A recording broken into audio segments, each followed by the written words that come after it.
Jay Crawford, Adam the Bull, Garrett Bush, Tyvis Powell, Jason Lloyd. Plus, ba-da-da-da-da, you're loving him, Mikey McNuggets. And so many big names, it would take me hours to say all of their names. The ultimate Cleveland sports show starts now. Booyah! All right, folks, welcome to the Ultimate Cleveland Sports Show, along with Mikey McNuggets and G. Bush. I'm Adam the Bull, and we have breaking news right off the bat. This is a blockbuster trade in the NFL. Does not involve the Browns, but it involves one of their competitors. According to Adam Schefter just moments ago, the Bills are finalizing a trade to send four-time Pro Bowl wide receiver Stephon Diggs to the Houston Texans for draft pick compensation.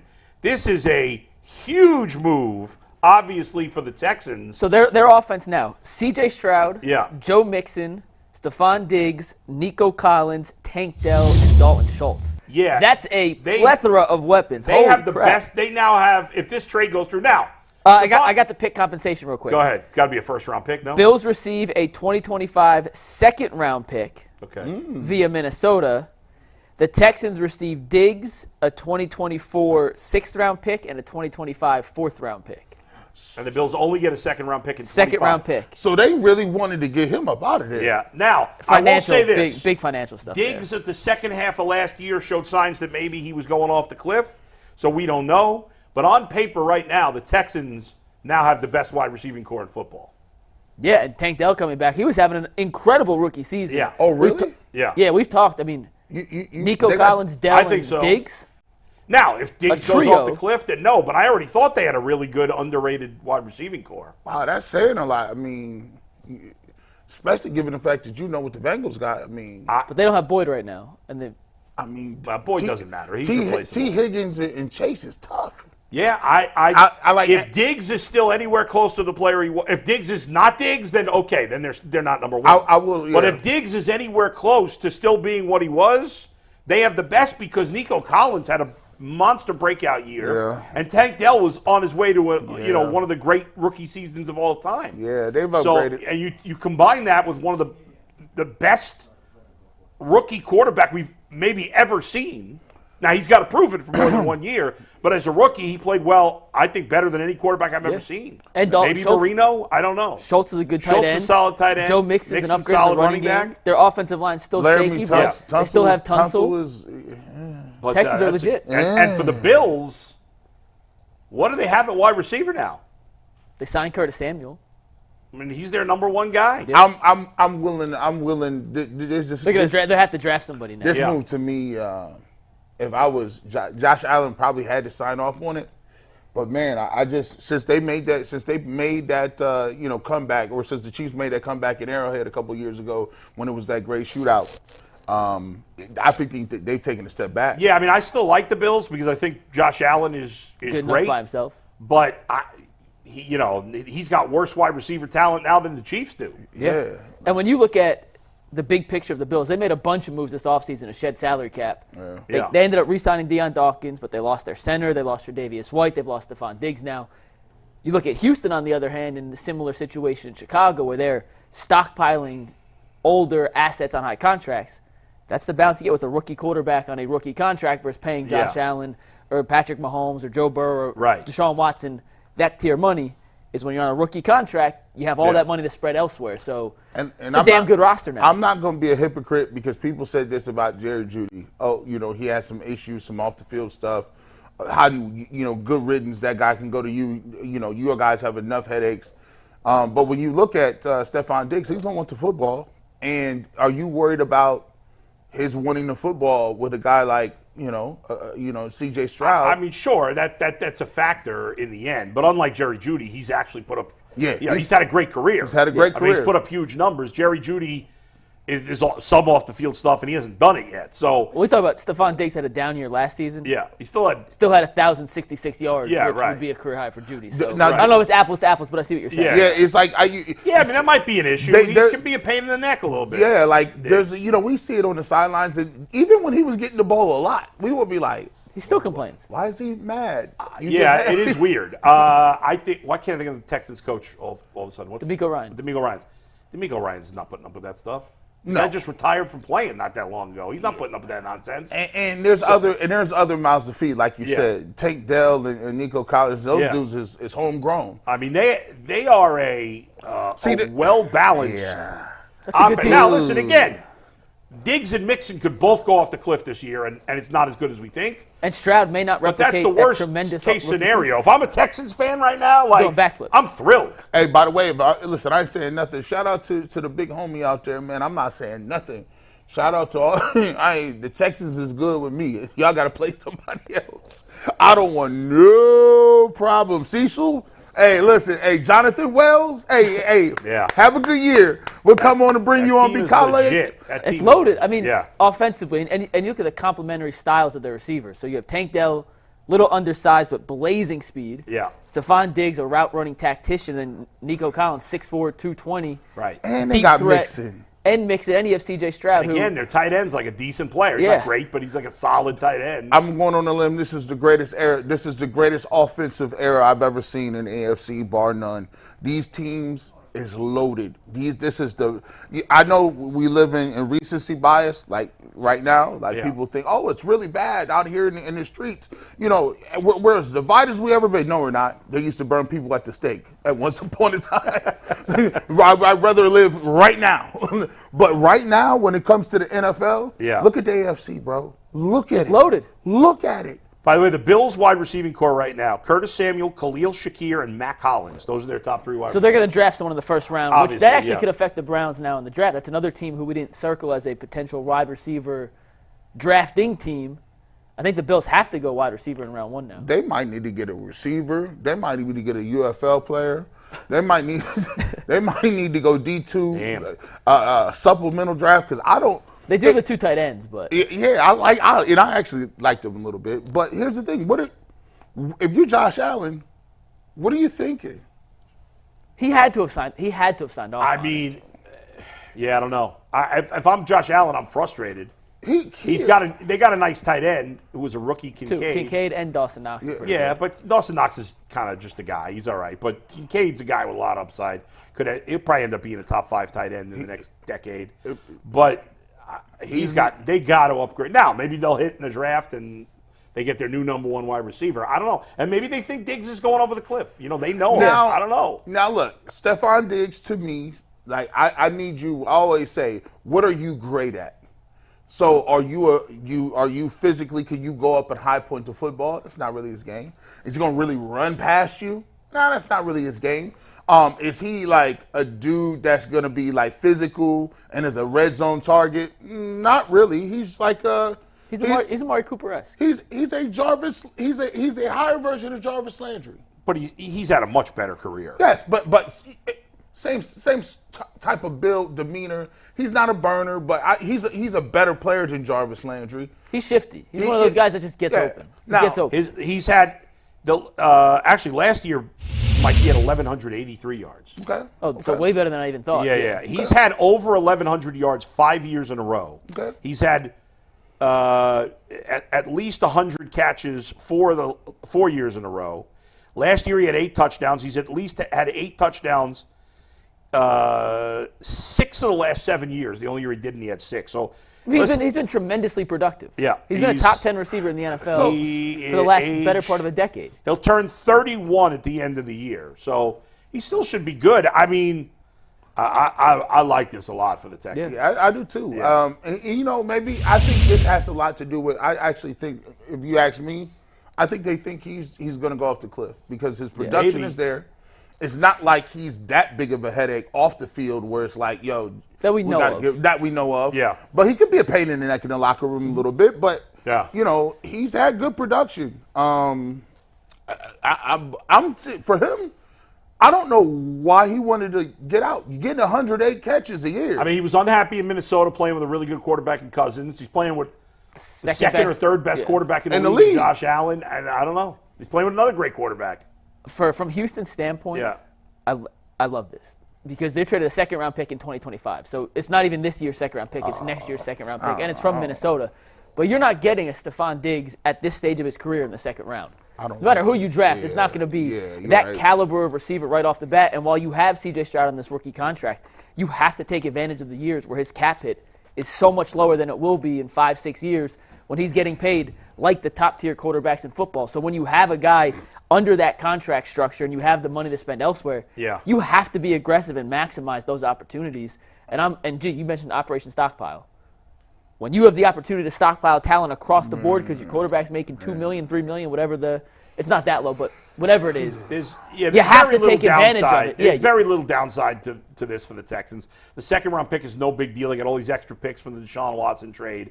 I mean, usually you trade a player like Deshaun Watson, it's a disaster for your franchise. We'll see what it ends up being long-term for the Browns. That's still to be determined. For the Texans, it's been great. I mean, everything's gone their way. Now they got lucky that the Panthers blew it and took Bryce Young last year. Otherwise, it wouldn't be nearly as good as it is now. Right. But you got to get a little luck sometimes. They did. The Panthers blew it. They got this guy who might be the next great quarterback. If he does it again this year, we're locking him into the top 5, and there you go. And this is a great trade, and the Texans are in great shape. Where do you put them now? We talked about it before. We always got the Chiefs at the top. We talk about that. The Bengals in that mix. All the great teams in the NFC North. Where do you put honestly, the Texans? I think I'd put them third. Behind Kansas City and? I might even put them second. I don't know. I really need to see C.J. Stroud do it again. But and their defense, they lost Grenard, they lost Cashman on defense. I know they replaced him with Hunter, and they signed someone else for defensive tackle. Who they signed at the defensive tackle spot? But either way, it's a hell of a move for the Texans. They're right really in the good last year. They're improved. They're in a division that's okay, but it's not as good as the AFC North. Will Anderson still got Stingley. Yeah. On defense. They're a good team, man.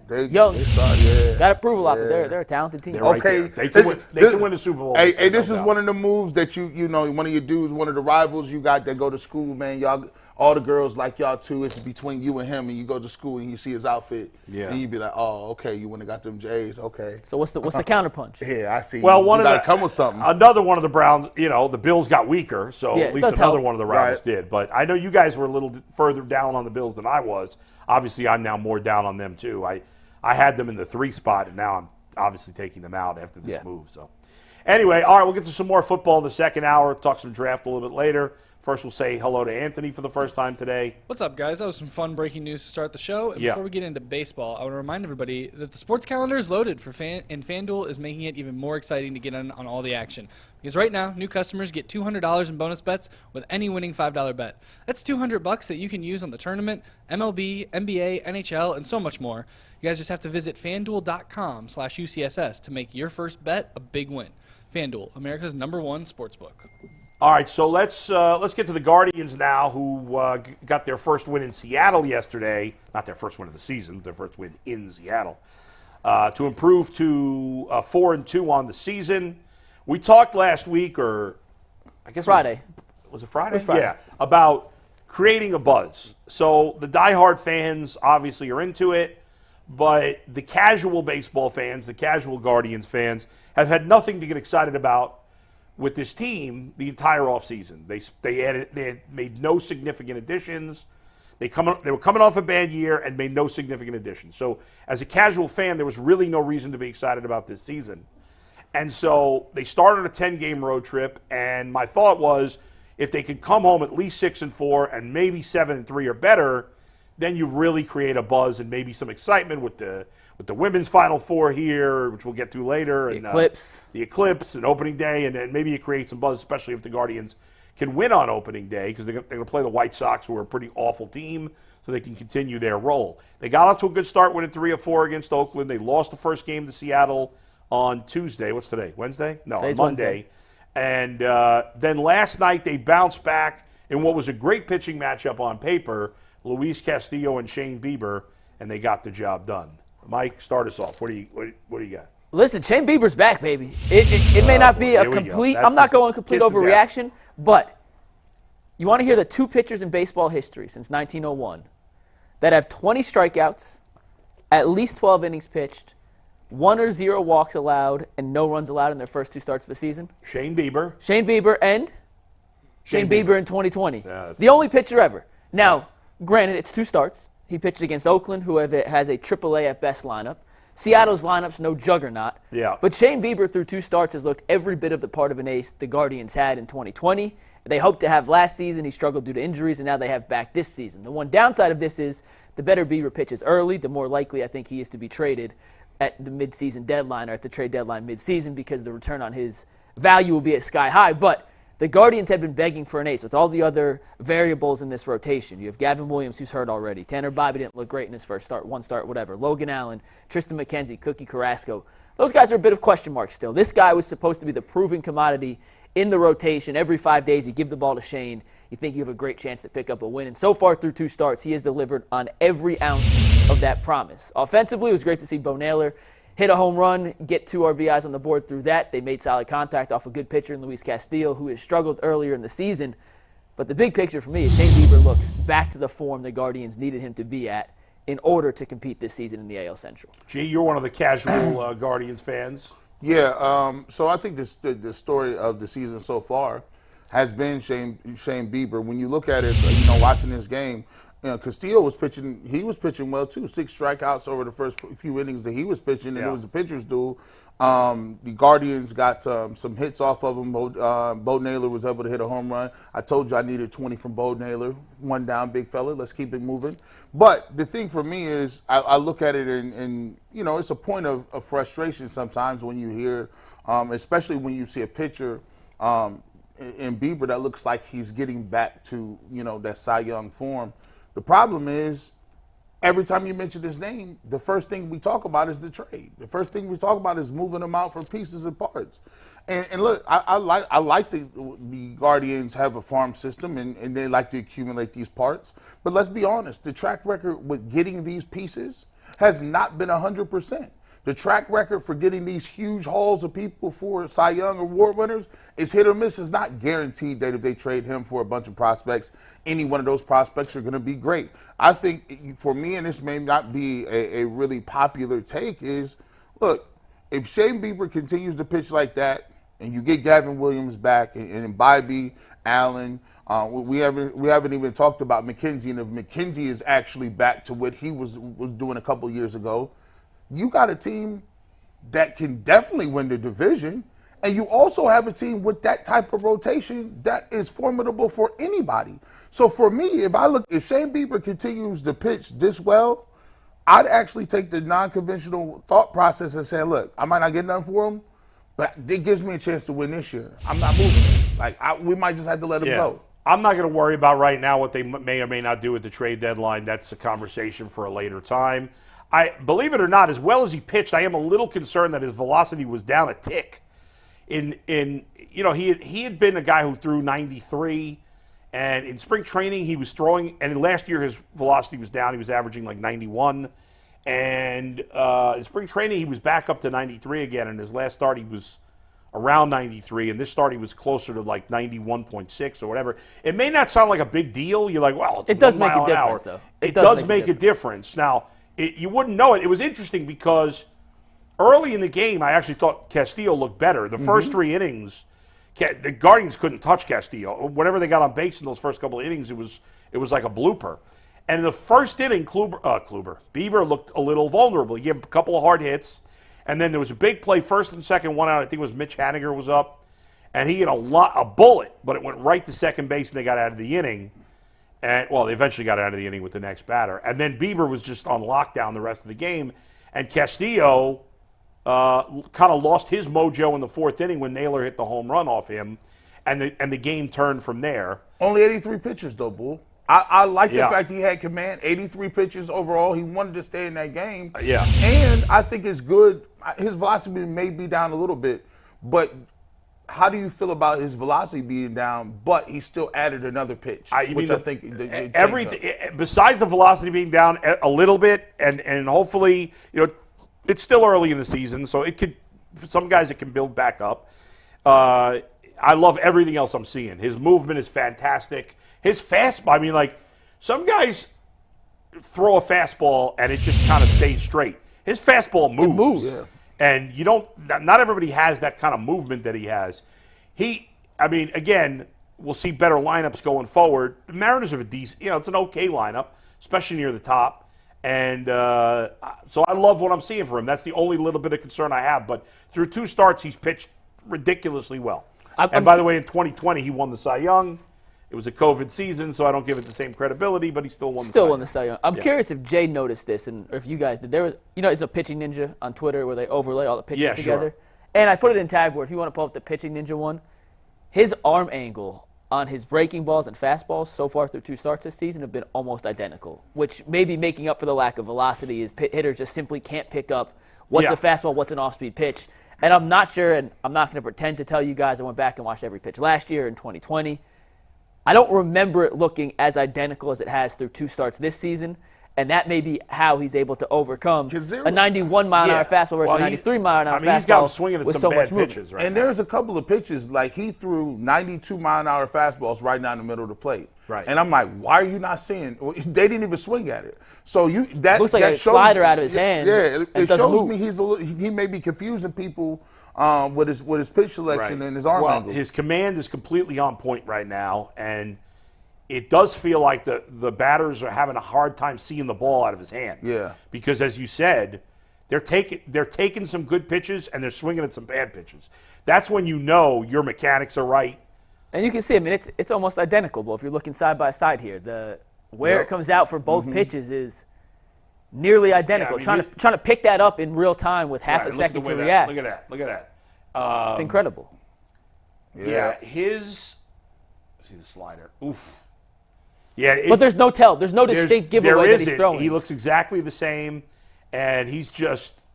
Look, his mechanics are perfectly on point right now. It looked like he's a little more in shape. Like, I had to pause this one, but it looks like his lower body is ready to go. It looks like he has, and you very rarely see Bieber showing that type of emotion. That was interesting when he did that. Right. Yeah. You never see him show emotion, but he got kind of fired up there. Yeah, he's like, listen, they needed it because the rest of the rotation, first time through, didn't pitch particularly well. And so getting off to this good start, be nice if they could win this series in Seattle and take the rubber game today. But today's pitching matchup's tough, too. Logan Allen versus George Kirby for Seattle. Yeah, that's an edge for Seattle in that matchup. Kirby's really phenomenal. When I say he's been phenomenal, I mean the last 2 years, and he did pitch great in his first start for Seattle. Logan Allen gave up the 2 home runs to J.D. Davis in his first start, and he's on paper, not including Carrasco, of course, is their worst pitcher, I think. So I give the edge to Seattle in this pitching matchup. So the Guardians are going to need to get the bats going, which they did for those 5 runs off Castillo. In your mind, Bull, let's say the Guardians are able to win tonight. Take 2 series to start the season on the West Coast. Yeah. 3 of 4 from Oakland, 2 of 3 from Seattle. Yeah. You have that series with Minnesota coming up. But to start the season 5-2 on the West Coast, granted, Oakland is what it is, but Seattle's a contender. Huge. It'd be a but big they got to confidence keep it boost going for the against team. Minnesota. They got to come home with at least 6 wins, and really I'd like to see 7 to get that buzz going.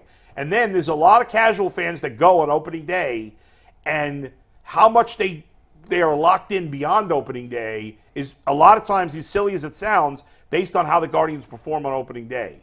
Because there are some fans that don't watch games regularly, and maybe this is the first game they've seen, and it's opening day, and if the Guardians don't do anything offensively on opening day, right now the weather's supposed to be decent for opening day. And Shane Bieber is scheduled to start opening day good. Against the White Sox, which is the dream matchup you'd want if you're a casual fan going to your first game, trying to figure out how much investment the White you want Sox to put into the stink. team. I mean, they're one of the worst teams in baseball, so the Guardians need to – it'd be nice if they kick their ass. I mean, if 2 weeks in and 1 series in, we're looking at the Guardians are like, have 9-10 wins and 3-4 losses, it's going to be reason to get excited. I need, and trust me, I need them to get off to a good start. I want them to have a good April or May because, look, man, we was talking about it before.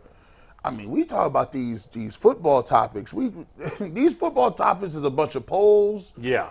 Lists. Random rankings. Yeah, I'd rather be talking about some real live games. Yeah. I need them to be good. Yeah, especially if the Cavs are going to go out in the first round of the playoffs. Hopefully they won't. Right. I'm very negative about the Cavs right now. Hopefully they'll shut me up. I'd be very happy if they did. By the way, the playoffs in the NBA is sneaky long. Yeah. Oh my God. It's like months up to 2 months. It's like 3. Like if you play starting April, The finals is in June. Yeah, it's 2 months. It's hot outside by the time the finals start. That's right.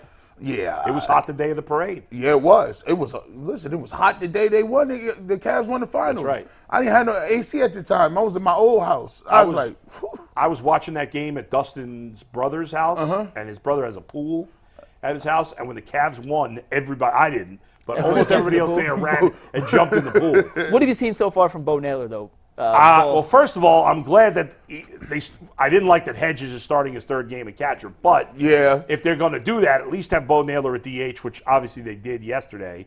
So Naylor's now played 4 out of 6. I want to see him play 5 out of every 6 games, and if that means he DHs sometimes, that's fine. He got off to a slow start in Oakland, but he's played really. He's had 2 good games. He's 4-7 in the series now. Yeah. Listen, he's one of their best chances to have an unproven spot become a strength, right? Yeah. The Guardians don't have a lot of strengths in their lineup. And so far, shortstop, Rocchio's off to a really good start. Yeah. Tyler Freeman in center's off to a really good start. But Bo Naylor, those guys, this is really their first real opportunity to play on a regular basis. Whereas Bo Naylor got that chance late last year and played great. And so, but coming into this year, he hasn't done it long enough, so catcher's not a sure thing. Yeah.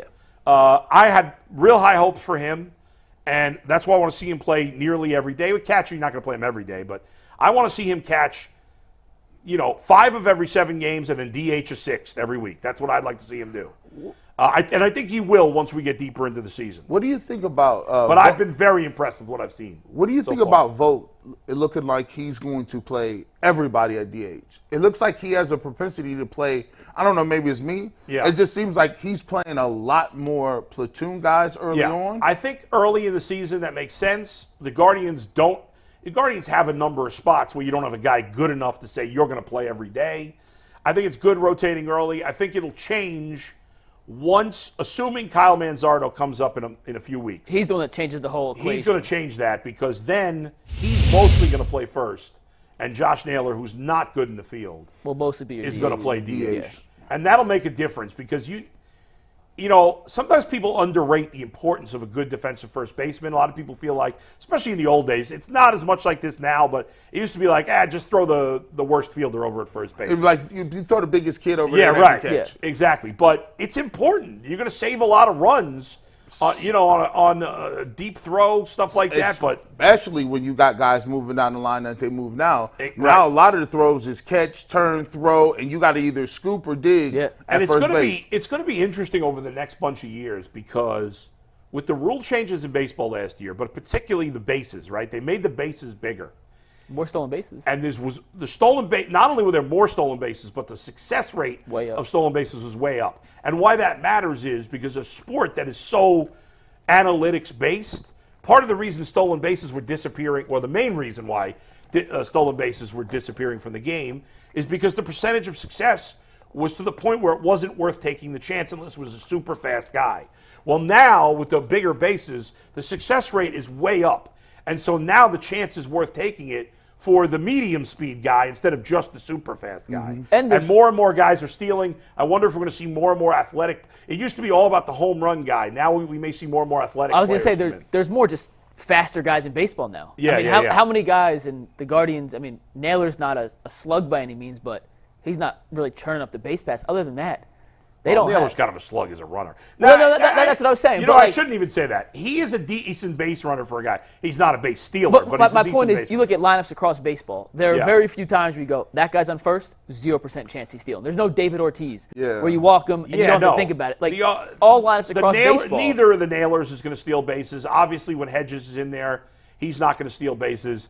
But I mean, pretty much everybody else on the team can steal a base. They don't, and in years past, even when we play in high school, people used to throw the first a lot.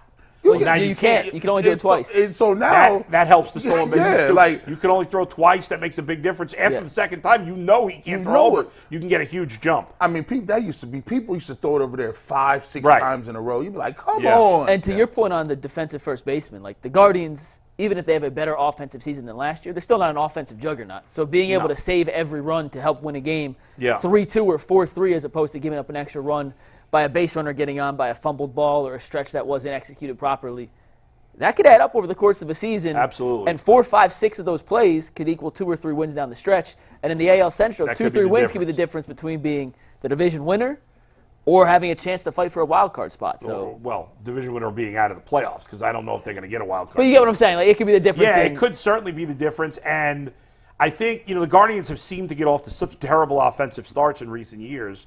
The fact that they're off to a good offensive start is very promising.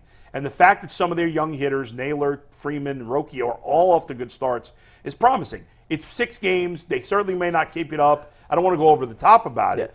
But it's a real positive.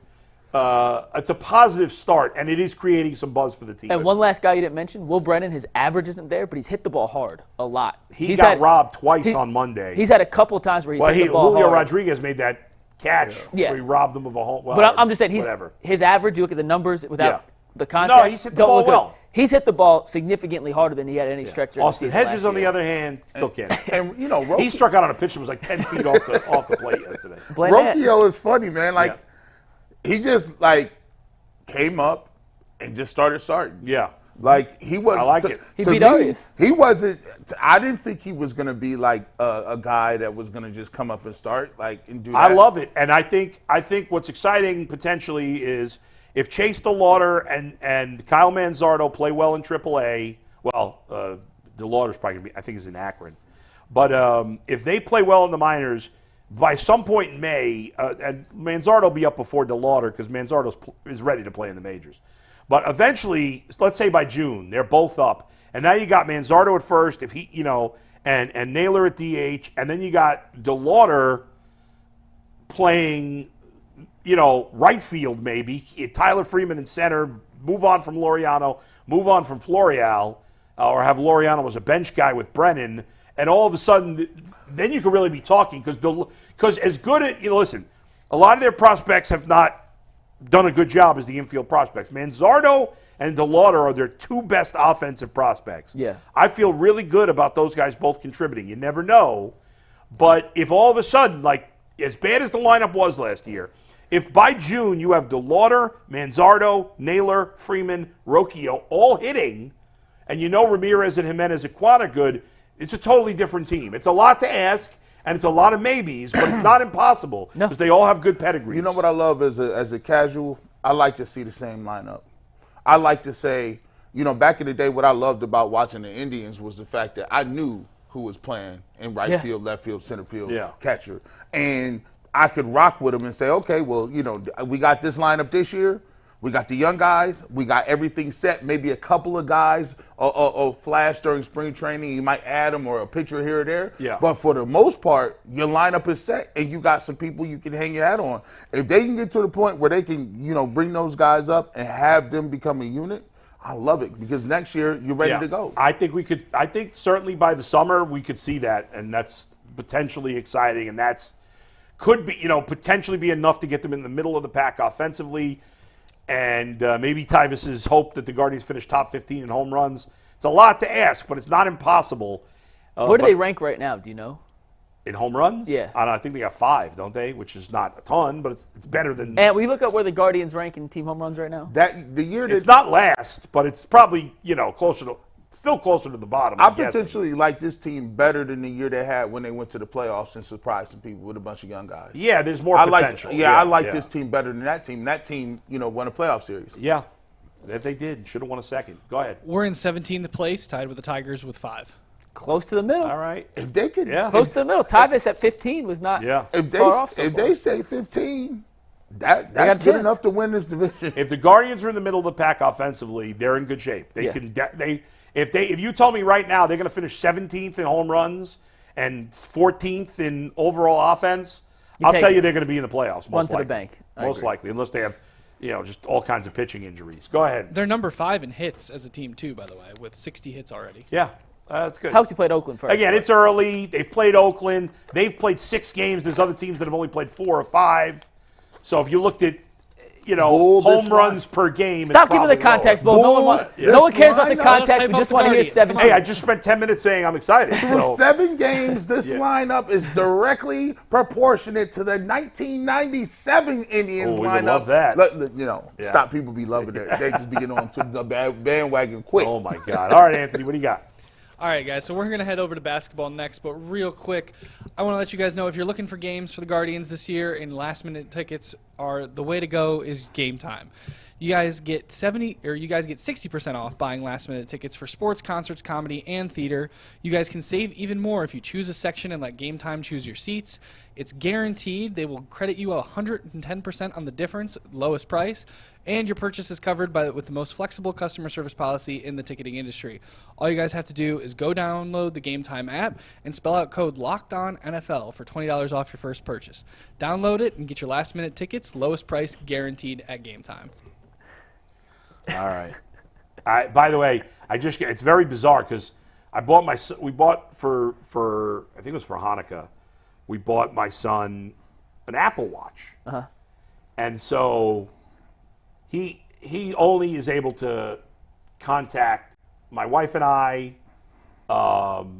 his grandparents, his aunts and uncles, and then a couple of his close friends that we know. They can communicate. They don't really text, but like if they'll text just to say, hey, you want to play video games, you want whatever. So, but just during the show now, my son just texts me, and it's just weird to get a text from my son. You're like, hold on, what's this? Like, I was laughing because Anthony said, use promo code spell out locked on. The promo code is locked on. Promo code spell out lock. That means you spell it out, not say it, Anthony. I read parentheses pickup, spell out locked on NFL. So yeah, I absolutely just read that like that. You talk a little basketball? Yeah. It's time for basketball. Cavs crushed the Jazz last night, Bull. They did. They let them know. They did hashtag let them know. Despite the fact they got nothing from Darius Garland yet again. The rest of the starting lineup was fantastic. Yep. Jarrett Allen and Evan Mobley both scored 21. I think they combined for about 20 rebounds. Yep. They had like 10, I think they each had 5 assists. They had 7 guys with 5 one turnover assists. between them. That was the best they've ever played together. I know it's a crap team. I know it doesn't really mean anything towards the playoffs, but all right. I mean, Mobley's playing better now. Mobley's playing very well. Yeah, it's funny. The one thing we know about the Cavs is they're inconsistent. Am I shocking you all that I'm being positive about the Cavs right now? The one thing we know about Cleveland over the last month is their inconsistency. They haven't won back-to-back games. Yeah. Back-to-back, just 2. Yeah. Since the end of February. Right. Who do they got next? They play Phoenix tonight. Oh, which is what matters. Phoenix not coming off a back-to-back. Yeah. Utah's a team trying to lose, by the way. They are intentionally tanking. They have to keep their own draft pick. I hate when people say that. The players are not trying to lose. But they're sat, Lori. Marketing. They sat 3 of their 5 best players. But when you say that, it makes it seem like the players are trying to lose. The players never try to lose. The team has no incentive to win. The franchise doesn't care about winning. However you want to say it, they are not competing with the true intention of winning. The Cavs absolutely smoked them last night. Yeah. Utah did what Charlotte tried to do last week and what Miami did 2 weeks ago against pick and rolls, which was blitz, try to get the ball out of Darius Garland's hands. Last night, we did that whole film breakdown last week, G. They went out that night against Charlotte and laid a giant egg. Mm-hmm. Well, last night, he kicked it out to either Evan Mobley or Jarrett Allen, and those two made tremendous decisions off the backside, 3-on-4, 4-on-3, whatever situation you looked at. Mm-hmm. Both bigs had 5 assists. Yeah. To me, that was the most impressive part of the whole game. Right. Darius and got no the ball turnover. in his hand. One turnover between the two. Yeah. 10 assists between the two, 1 turnover. Yeah. If Darius is going to kick the ball and let those two play 4-on-3 and they could lead the operation with the efficiency they did last night, they're a really tough team to guard. You know what's However, interesting? Utah's one of the worst defensive teams in basketball. Right. You can't really look too much into it. You know what's interesting is Darius Garland didn't really shoot the ball, which he never does. I mean, he played 31 minutes or whatever. 2 of 6. Yeah, that was weird. But it worked. I mean, everybody else, LeVert played well, Strus played well. Merrill. Your boy Merrill. Can I give you a Merrill stat? 9 times this season, he's hit 5 or more threes off the bench, the most of any player in the league. Is he making shots in the playoffs when the teams are really playing defense? That's what I need to know, G. Bush. He can. He can. Is he? We'll see. He can, though. He can. He's the other, though. You can't bet on it, though. Yeah, you can't bet on it. Like, the Cavs are really good against these type teams. Like, they're good against teams that are, like, kind of look like them. Like, the Jazz got a lot of pieces and parts. But, when you look at them, it's not like, oh, my goodness, the Jazz are coming to town and they got this person that's going to give you 25, and this person's going to give you 22, and that guy's going to get you 12 rebounds. It's kind of one of those things where it's a collective where you don't know what they're going to get from each individual person. But the Cavs, to me, they just remind me of the late 80s early 90s Cavs, right? Looking at it and trying to figure out what these guys are and who they are. And I was just looking at some stats. And you look at from even some of their best years. So go to the 91-92. That year, I believe they won 57 games, 57-25. They finished third, behind the Bulls and the Celtics in the Eastern Conference. And you look at it, and you look at, the guys they had on that team. Brad Daugherty averaged 14 points. Nance averaged 13. Craig Elo averaged 11. Hot Rod gave you about 9. Mark Price gave you, 12 points. That's nice. That's real cute. The guys, good guys, good solid dudes, played basketball the right way. But when you start to look at who they were going against in that era, it just wasn't enough.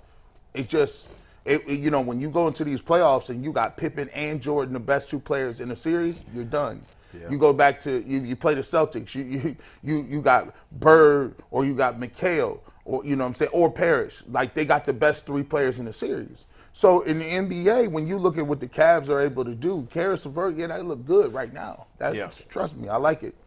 But that's a middle of the road team in the playoffs. If you play a Celtics team, if you play a Bucks team, if you play now Joel Embiid is back. If you play those teams, they got the best 2 players arguably in the series. And I think, and part of that is because Donovan Mitchell right now is not Donovan Mitchell.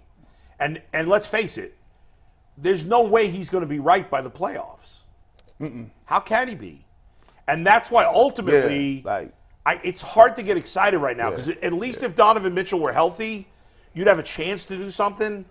But, Mike, I look at Donovan Mitchell right now. He looked terrible in those first 2 games back. He had to sit out yesterday because of the knee.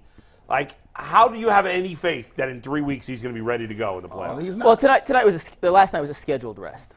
Like, that wasn't a setback. He's playing a back-to-back. No, I know that, but the fact that he needs to have scheduled rest. I don't think it'll be 100%. I think the only way he's going to get to 100% is literally taking 2-3 months off, which obviously they don't have the ability to do. So they were unlikely to make a good run even if he was 100%. Without him 100%, I don't think they have any chance. That's why it's hard to get excited. It's matchup dependent. I still think they can beat Indiana if Donovan's not 100%. I still think they can beat Orlando if that's the matchup, if he's not 100%. The bottom line is, but to make a legitimate deep run, I think it's going to be a Mount Everest level task for them to beat Everest? Yeah. Everest. Yeah. Well, Everest-esque. I combine the 2 words. And you can make it'll be like climbing Mount Everest. It's possible. Most people can't accomplish it. They could go on a run. I mean, it would take a heroic turnaround from Darius Garland. It would take Evan Mobley to unlock his 3-point shot. You need Jarrett Allen to go back to how he was playing in December and January. You need Sam Merrill to continue shooting and making 6 threes a game. You need Caris LeVert to not be up and down, to just be the up level of Caris LeVert. You need George Niang to find his playoff self from 2 years ago. You need Dean Wade to get healthy. You need to pretend Dean Wade matters. You need to have J.B. Bickerstaff find out how to manage the game properly in the fourth quarter. Like, you need all these things at once to come togetger, which is it impossible? No. Is it probable? And you need the other teams that they playing against to not to play their best. Yeah. So I'm gonna ask you like I asked Bull when I don't like the Guardians, I ask about prospects. I don't like this team. What can I look forward to? Amani Bates isn't helping this team in the playoffs this year. He's not in the playoffs this year. No. We're not talking about that. See, he jumped the gun on me. What I need from you is by the time they made this trade last year, you gave up Lauri Markkanen, right? Mm-hmm. You gave up Colin Sexton, and you gave up these picks. Where am I getting better? Where in the trade machine? Where in the as a general manager, as you're looking to figure this thing out, assuming that you don't get any picks or anything like that, or you don't trade Donovan Mitchell, how do you go about making this team better next year? What do you do? Is Donovan re-signed? Because nothing matters until Donovan re-signs. Well, he's not going to re-sign. If Donovan re-signs, if he doesn't re-sign, what are you doing? You trade Donovan. So you would trade him. If he says I'm not signing the extension, you have to trade Donovan. You have no other choice. So this summer. Yeah.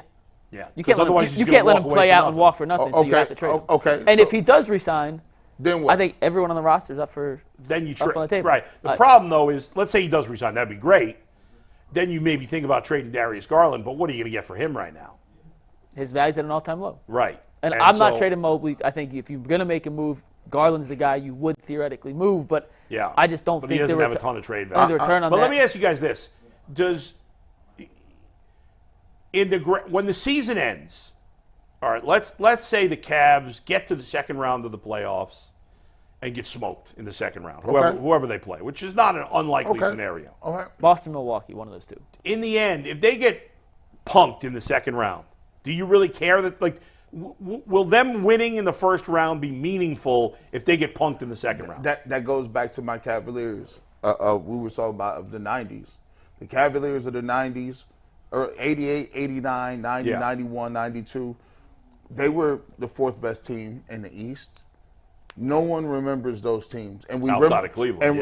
And you know what? We finally remember them wrongfully because I'm looking at some of the numbers and I'm like, but y'all didn't win nothing.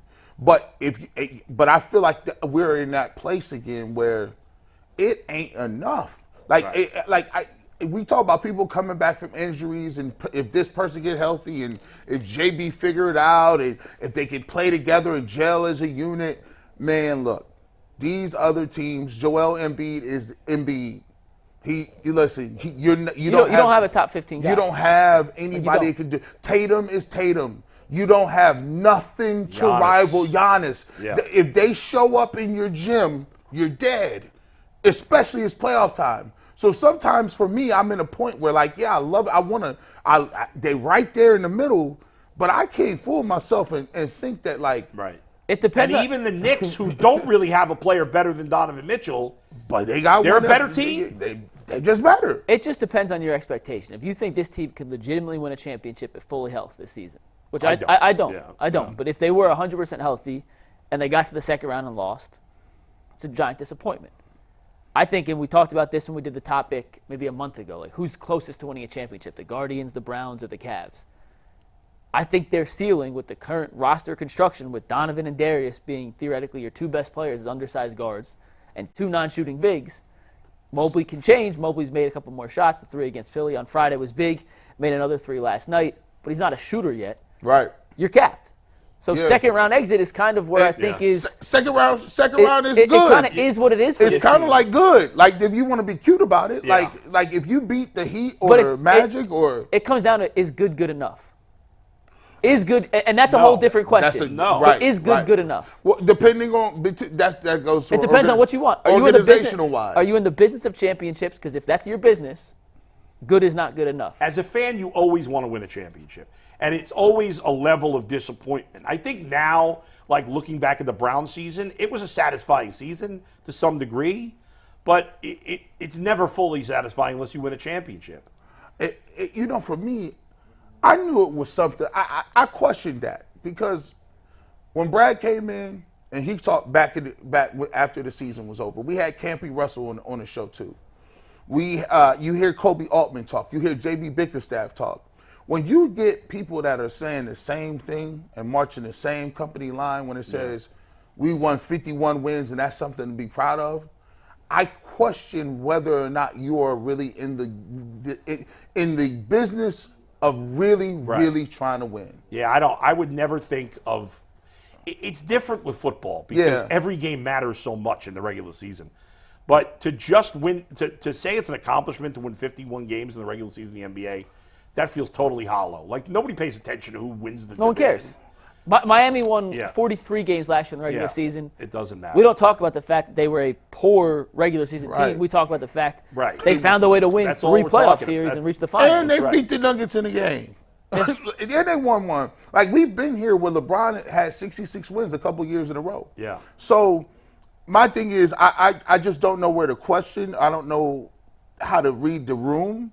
Because then Dan Gilbert comes out and says, I expect Donovan to stay. Yeah. And he don't say nothing. He shouldn't have said that. I'm like, in fact, Donovan was asked about it, and he said he's not talking about it now. Yeah. So that was a bad sign. That was By the way, bad. one thing you guys mentioned LeBron. Have you seen the podcast he's doing with JJ Redick? Really? Yeah. Did you watch the last one?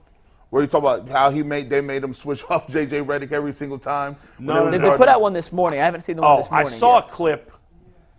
Maybe it's the one they put out this morning, but I saw a clip that I was watching yesterday where Redick asked him what took you to that next level in Miami? Not him personally, but the team. And he said that it was very interesting. It was two things. One was that after they lost the championship the first year, that Spoelstra went and spent time with Chip Kelly to watch the spread offense in football to see if it could translate to the NBA, which seems very weird.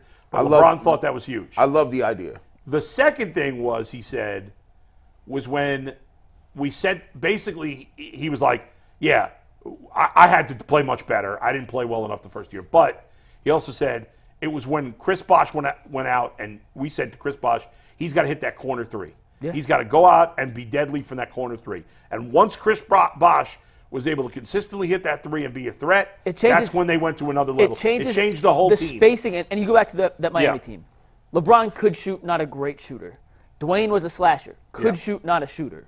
When you had Bosh working in the high post, it just clogs everything up. Now, basketball has changed drastically since 2012 when they won their first championship. And you can't compare this Cavs team to that Heat team. But still, the big principle man shooting, of spacing. And you go back to the spacing in the Chip Kelly offense, the initial spread offense in football. Oregon, remember those teams? It was sideline to sideline. We can't recruit the same level of interior guys as a USC or a Georgia or an Alabama. So we're going to spread them out, make them chase our little guys. Spacing opens up so much. And the fact that Mobley on Friday against Philadelphia, it was a broken play. I still have no idea. Me and Ant and Earl were looking at this the other day. It worked, and it was a great shot because it worked. If he had missed that shot, we would have been ripping our hair out and yelling at the screen, what kind of freaking offense was that you designed? Because Darius ignored the play and just kicked it to an open Mobley in the corner. Great shot. The fact he stepped up and shot that, the fact that since then he made threes against Denver and last night against Utah, it's a step in the right direction. He is not there yet. He's not. Not close. But it's a step in the right direction that at least he has the confidence to catch, rise, and pull without thinking and hesitating. Is this the right shot? Screw whether it's the right shot or not. Yeah. He has to shoot that. And it's a big if he can become a more consistent three-point shooter, at least confidence-wise, in these next 6 games and into the playoffs. I'm not saying the two-big lineup is their best lineup. I do not believe it is. But you can survive stretches in certain matchups if Mobley will take that shot. Yeah. And having Mobley on the court is one of your 4 best players. That's undisputed.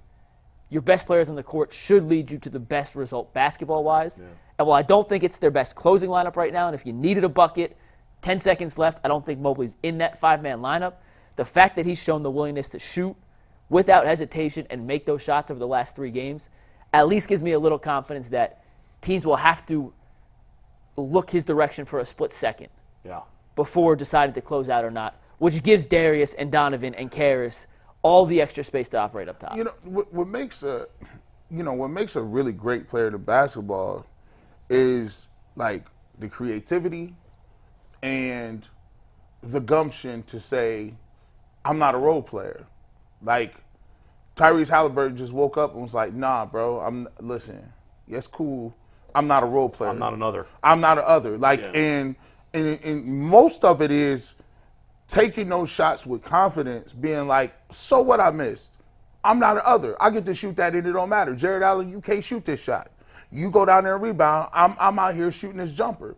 And when you hear Evan Mobley, like I heard him say, I was listening to the radio this morning, he said, I got the size, I've been, taking the ball to the basket, aggressively and just and making that contact and initiating contact and then hitting my shots when I get them.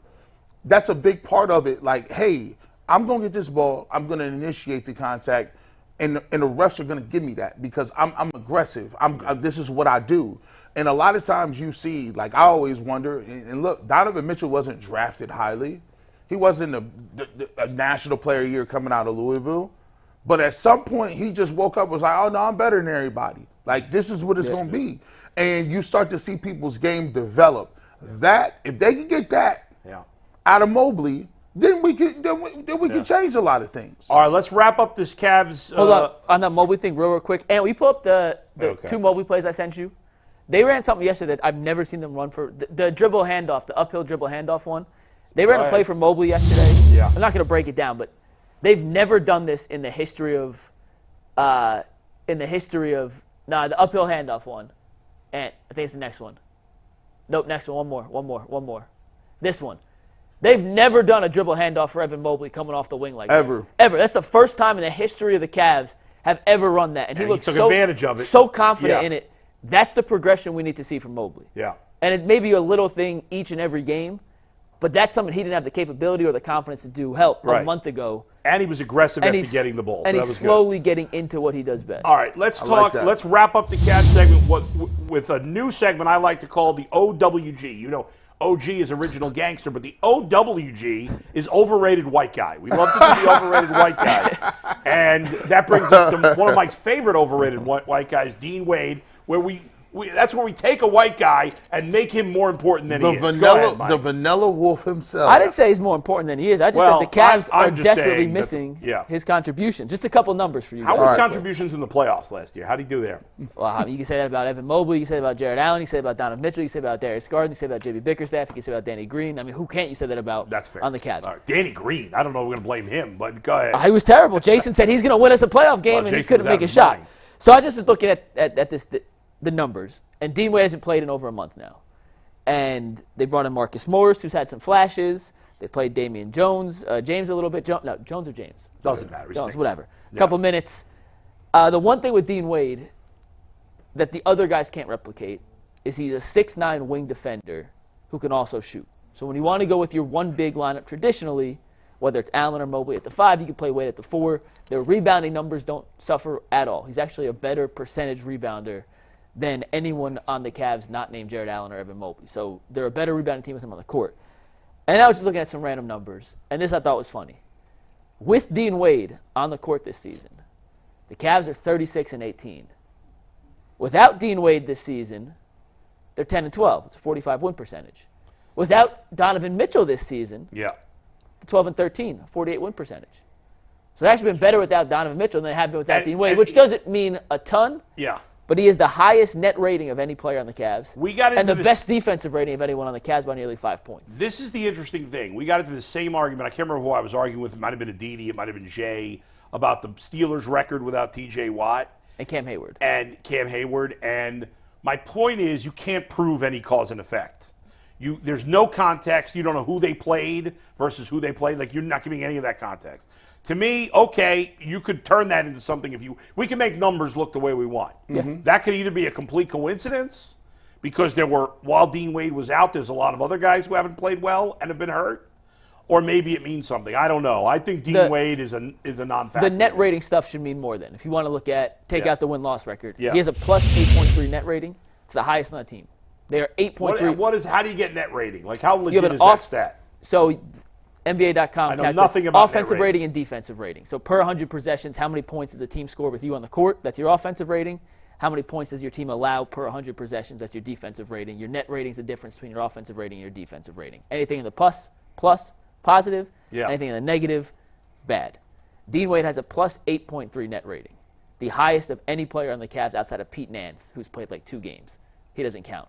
His all right, plus, then the stat has no credibility when Pete Nance is the best of the team. well, but I'm saying it does for every player, even if they played 2 games. So he's at 8.3. Donovan Mitchell is at 7.4. So he's a point better than Donovan Mitchell in the net rating. And defensively, his net rating. Is this a stat like we know the nerdy stats in baseball and football that people pay attention to? People like the stat, yes. People like this stat. And defensive rating has legitimacy.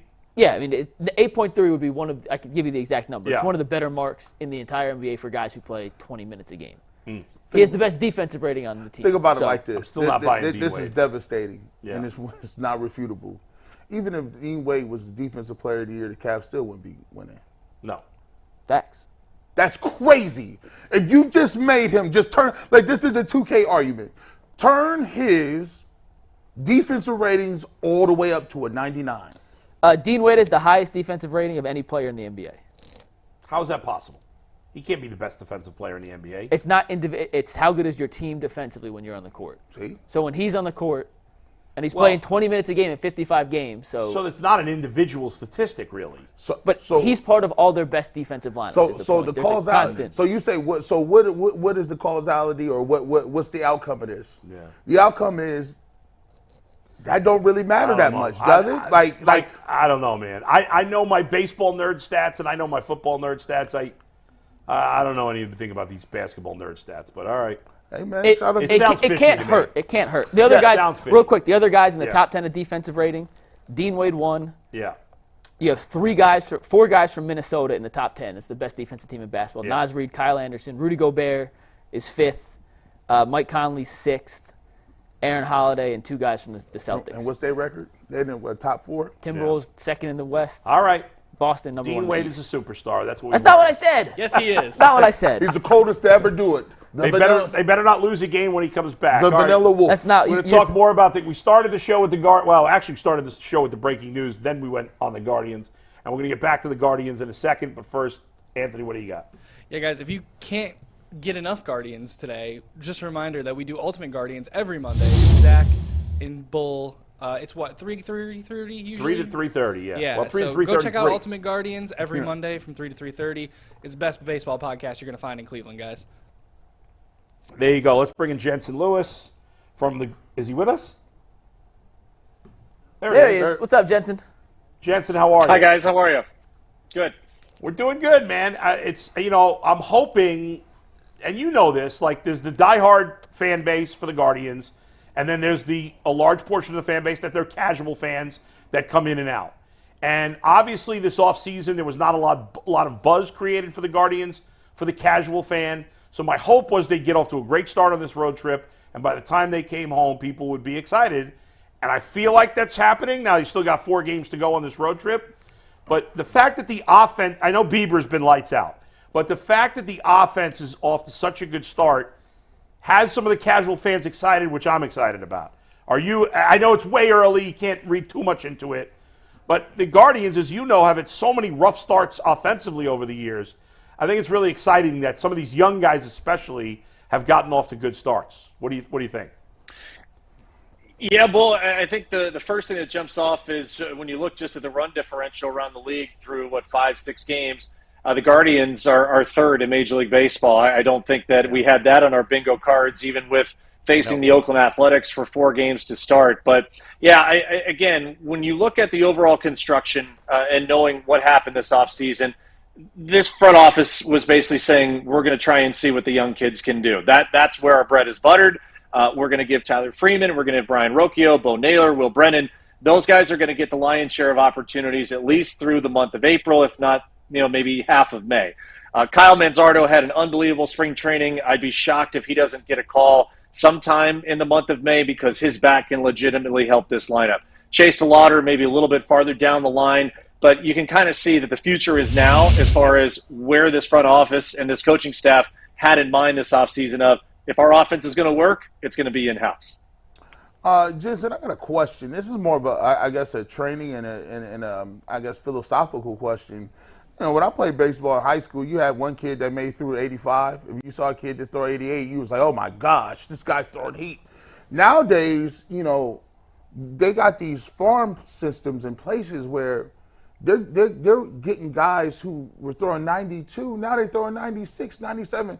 What's going on with this revolution with pitchers where they're finding out how to get guys to turn up the velocity, even when some guys are a little bit older, longer in the tooth, and seems like they haven't been, didn't have that level of velocity? Yeah, I really found out about it, G, when I was in Arizona in 2012, and that was Trevor Bauer's rookie year when he was drafted into the organization. And I had an opportunity to kind of go through his long toss routine when he eventually got called up to AAA. I was his catch play partner. And I didn't go through the drive line part of the weighted balls and, the explosive exercises with the physio activities and all of that. But it's been tried and true for years about long toss is the healthiest thing that you can do to have not only increased arm strength, but increased velocity over time. Now, what you've seen is an explosion of driveline and their techniques, the Rapsodo tools to be able to really look at the biomechanics and the spin rates. A lot of this has become a science project that every organization from the big leagues down has instituted and tweaked to their own, philosophical mantra, if you will. So that was really the advent, and I think I was right in there towards the end of my career when it really became a big part of the daily routines, not only of specific guys, but has grown now into, and you mentioned it, I mean, my end of my career, I was, 93, 94 miles an hour. I would be a soft tosser right now as a right-hander in our day and age. So it's crazy to think that average fastball velocity has increased so quickly. Now, the byproduct of that, guys, and we don't have enough, I think, time yet to really get a objective look, but we get now 15, 20 years down the road to get a pretty good idea of what this does positively and negatively. We'll understand where organizations are going to try and tweak this to be able to keep pitchers healthier in a longer duration of time. We started the show, Jensen, today talking about Shane Bieber and his terrific second start following his terrific first start. When you look at Shane and watch his first 2 starts, 14 innings this season, 20 strikeouts, 1 walk, does he look every bit as back as he did in 2020 when he won the Cy Young? And what has impressed you most about his first 2 starts for the Guardians this season? Yeah, I took the Oakland start with a grain of salt because the lineup is basically a really souped-up AAA lineup. And what I really wanted to see last night was not only stepping up in weight class as far as offensive pedigree, but he's always, and he even admitted it last night in the postgame, he's always had great battles against Luis Castillo.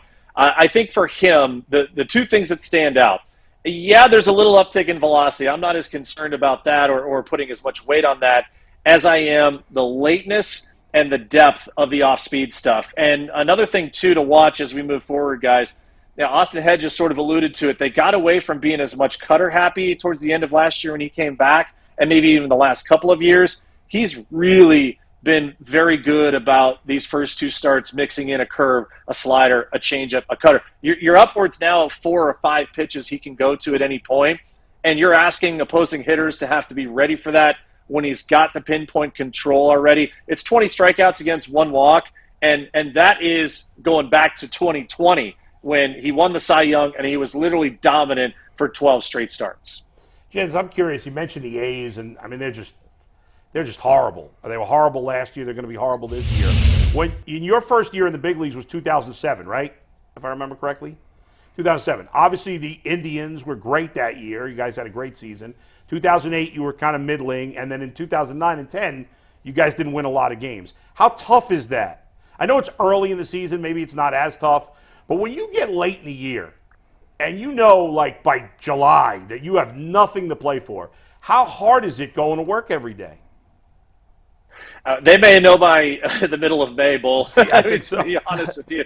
And I would throw the Chicago White Sox in there, too. I mean, that's as awful a baseball team to watch in the first week of this season as I've seen in a long time. But to your idea on Oakland, and there are a couple of guys right there that are veterans. You're thinking of Alex Wood. You think of J.D. Davis, who could be trade chips for them. But I think it's more – this is so unique for Oakland with the whole move to Vegas coming and knowing the fan base is, protesting by staying outside the stadium. That, to me, is a hard thing to do, come to work every day, just because that it's a year in transition. This is likely it for them if they don't extend the lease another year to get this ballpark in Vegas ready. But it's hard, man. When you're looking up in, Memorial Day and it's – you're 7 games out already. That is pretty debilitating, trying to come to the park and win every day. Yeah. Jensen, the Guardians start the season off with 10 straight road games. They play 8 games in a row without a day off. Then they get a day off in the 2 games to finish up the series against Minnesota before they have the home opener here on Monday. Did Major League Baseball kind of do them dirty with this opening schedule? Because it seems like most teams had a series and a day off between, but 8 straight days to start the season on the road on the West Coast. Seems like a pretty dirty deed for the Guardians to get their 2024 campaign underway.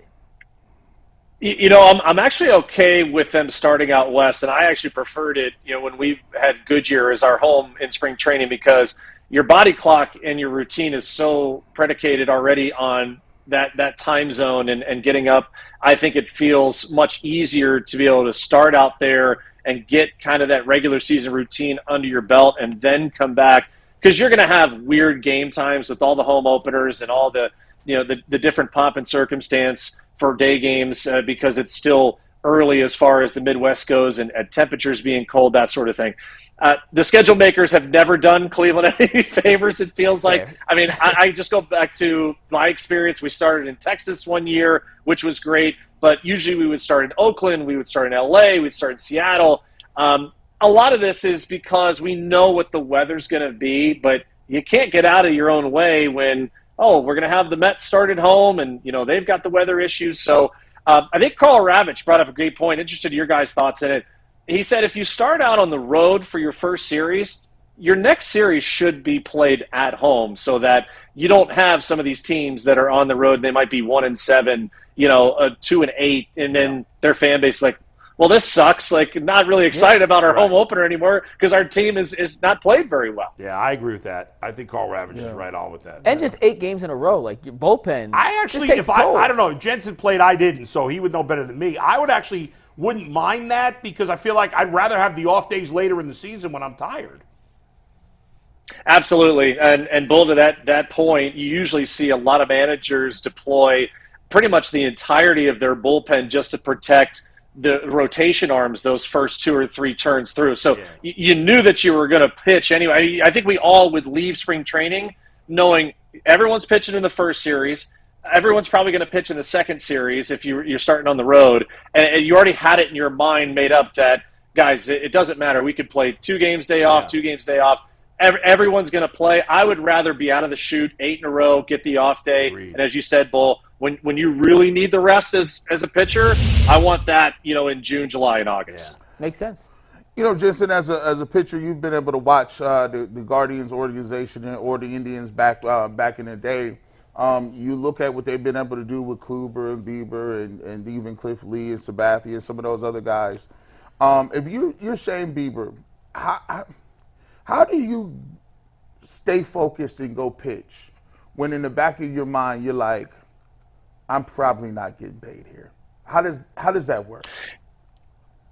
I mean, the easy answer is you're going to get paid at some point, whether it's here or somewhere else, if you take care of the work and you put up the numbers. And for guys that I was teammates with, I can remember with CC Sabathia back in 2008 coming into spring training and, saying, hey, if you give me 5 years and $100 million, I'm probably signing on the dotted line.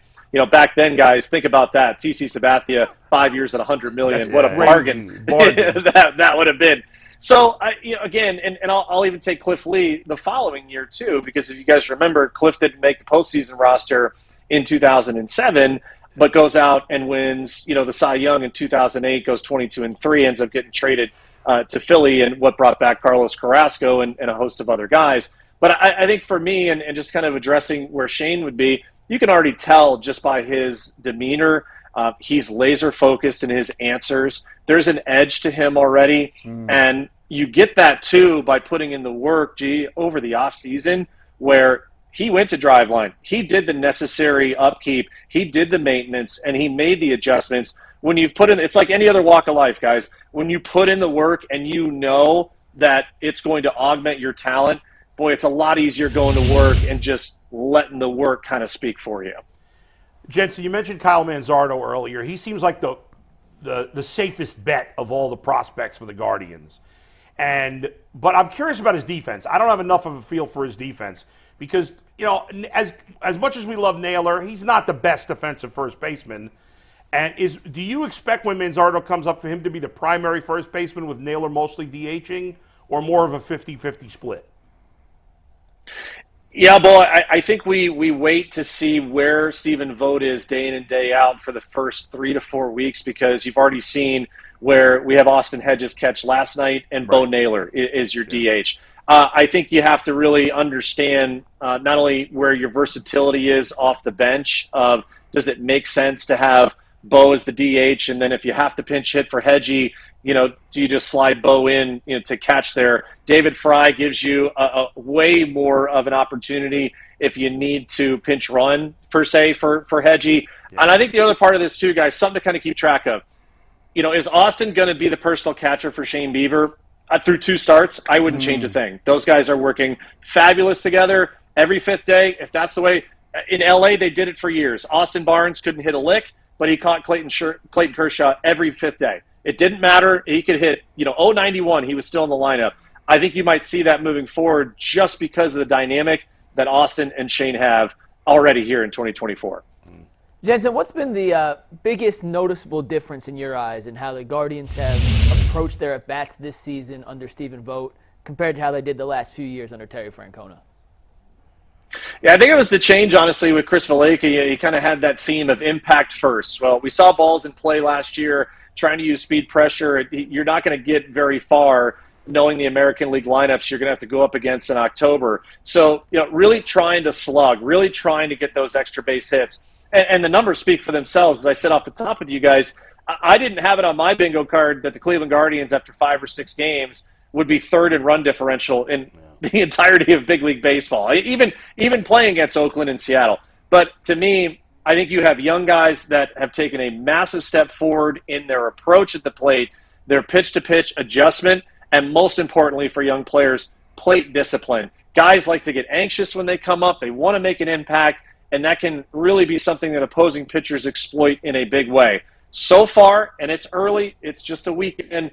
If you were to ask me this question again at the end of April and we still have this similar trend, then I think that mentality of changing from, hey, we just want to put the ball in play to we don't want to impactfully put the ball in play, it will have made such a difference, especially in the standings. And staying on the topic of vote, Jensen, obviously you played, and it's not a new trend here, but we've seen managers come from playing a year off and the next thing you know they're managing MLB club.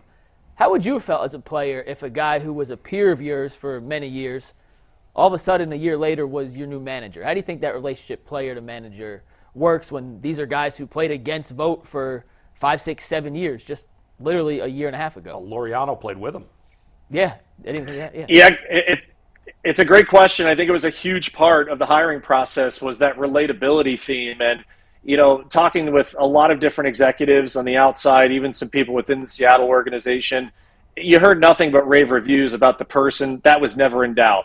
Really, it was, okay, when you go into these hypotheticals, how do you handle when you've lost 7 in a row, your young players aren't playing well, your veterans are disgruntled? I think you had to put all those different scenarios in front of them, and I think the elixir is that Stephen Vogt was in the clubhouse for all this stuff. He knew by talking to guys, and as a catcher, you get that unique ability from both sides of the ball that those perspectives are something he goes through on a regular basis. So I think the difference makers for me, guys, ultimately, just from the outside looking in, would be, number one, he's got the intelligence to do it, and you have to be humble enough to know when you got to learn, when you got to listen, and he has expressed that to the nth degree, that he doesn't have all the answers right now, but he's going to learn, he's going to listen, he's going to rely on his staff.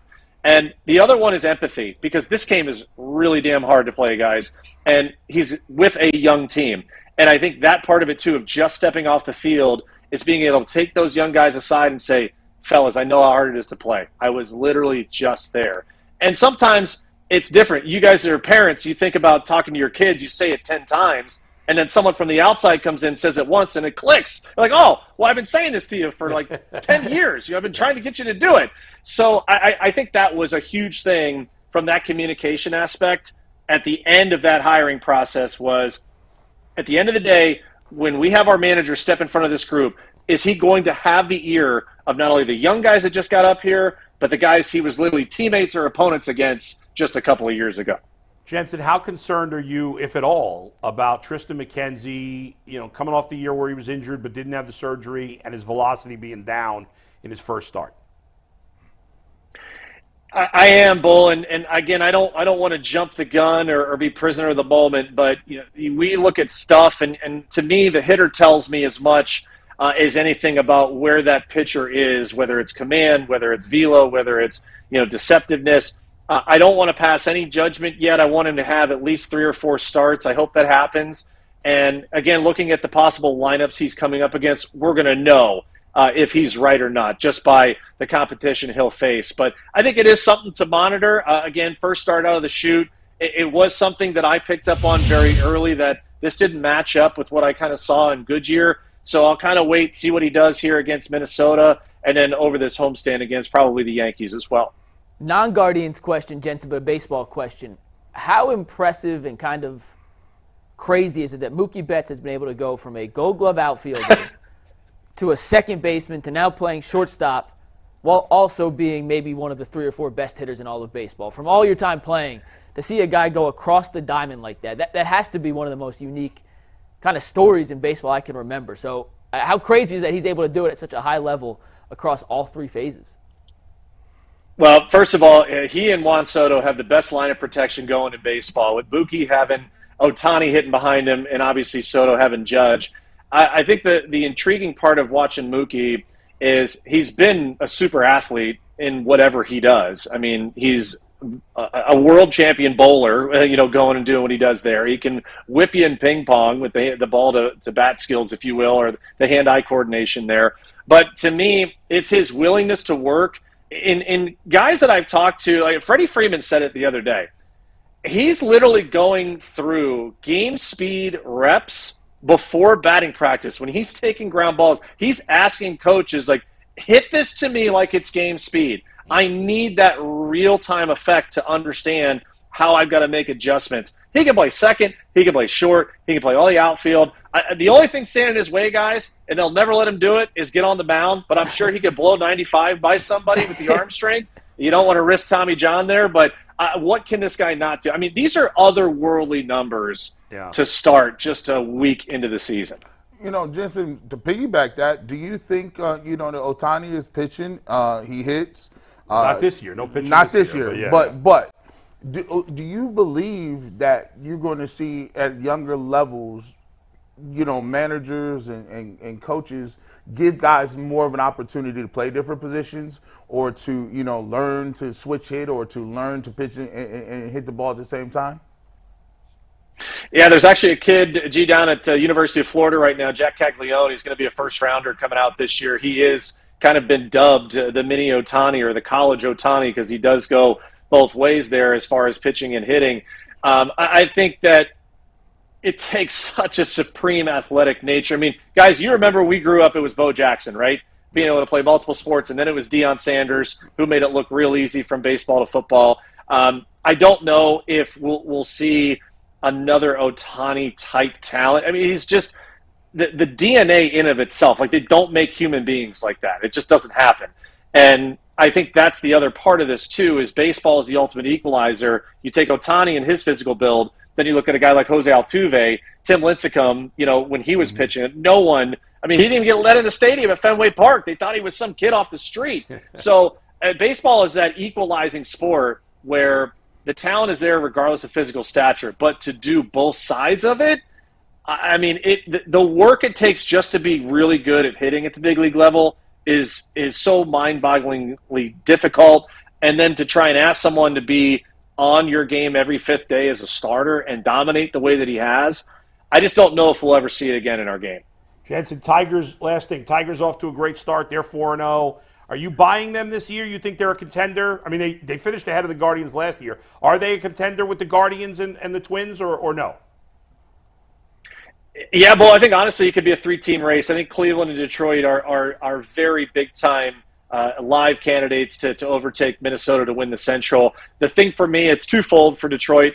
They have to stay healthy in the rotation. Gosh, they have been just snake-bit the last 3 to 4 years with big-time injuries to their young starters. If you get a bounce back from Jack Flaherty and Kenta Maeda, Tarek Skubal looked awesome in his first start. You get Casey Mize there at the bottom of the rotation, Reese Olson as well.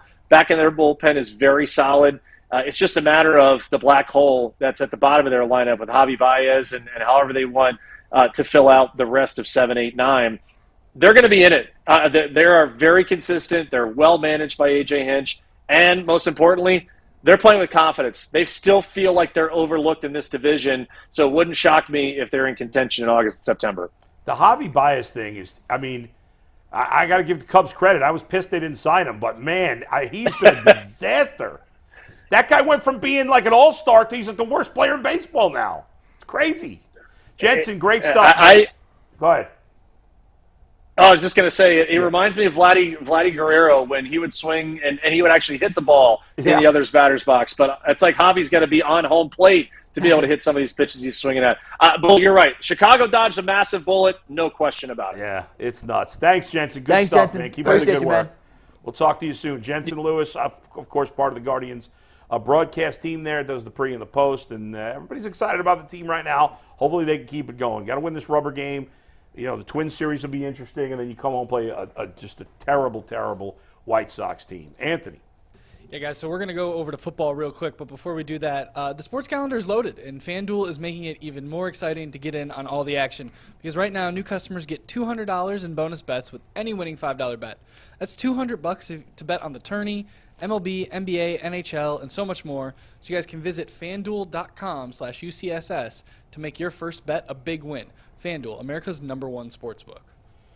All right, so the draft is what? 3 weeks from tomorrow. 3 weeks from tomorrow. Is it 3? Not 4.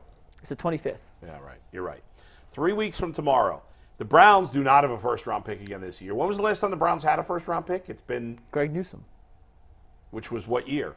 20. Was it 4 years ago? 21. 3 years ago? No, 20. They haven't had a lot of first-round picks because obviously they've traded. This is the last of the 3 for Watson. They also traded 2 first-round picks for Odell Beckham. Yeah, right. So I think it was, 5 out of 6 years that they won't have a first-round pick, or 5 out of 7? Yeah. So finally, they'll, in theory at least, have a first-round pick in 2025. Their first pick this year is at 54. Mike, you're not used to it. And, but for years, as G, of course, and I know, we would be talking Browns draft basically from mid-November to the draft. Daily. I mean, that was the biggest conversation. And for the last few years, the draft has mostly been off the radar. Which is a good thing, by the way. Oh, yeah. It means the Browns are competent and not near the top of the draft, which is a good thing. For years, how many times did we hear the draft is the Browns Super Bowl? And especially when we needed a quarterback. Yes. Those years were even when we tried to get him, we would be in contention for a quarterback literally every single year. Yeah. I mean, every year you were looking at a quarterback, and obviously that hasn't been the case the last bunch of years. But the draft has been off the radar, A, because the Browns have been better, and B, because they haven't had a lot of first-round picks of late, and that continues again this year. So it's hard to get too excited. You look at the mock drafts, and I like anybody else, will look at a mock draft. But the Browns don't pick till the 50s.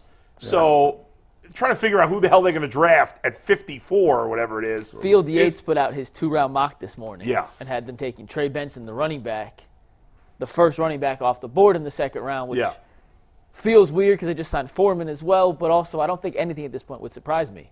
And it kind of drives me. It would not surprise me if they drafted a running back. I wouldn't think I'd be less surprised if they took other things, but let's face the reality. Nick Chubb's coming off injury.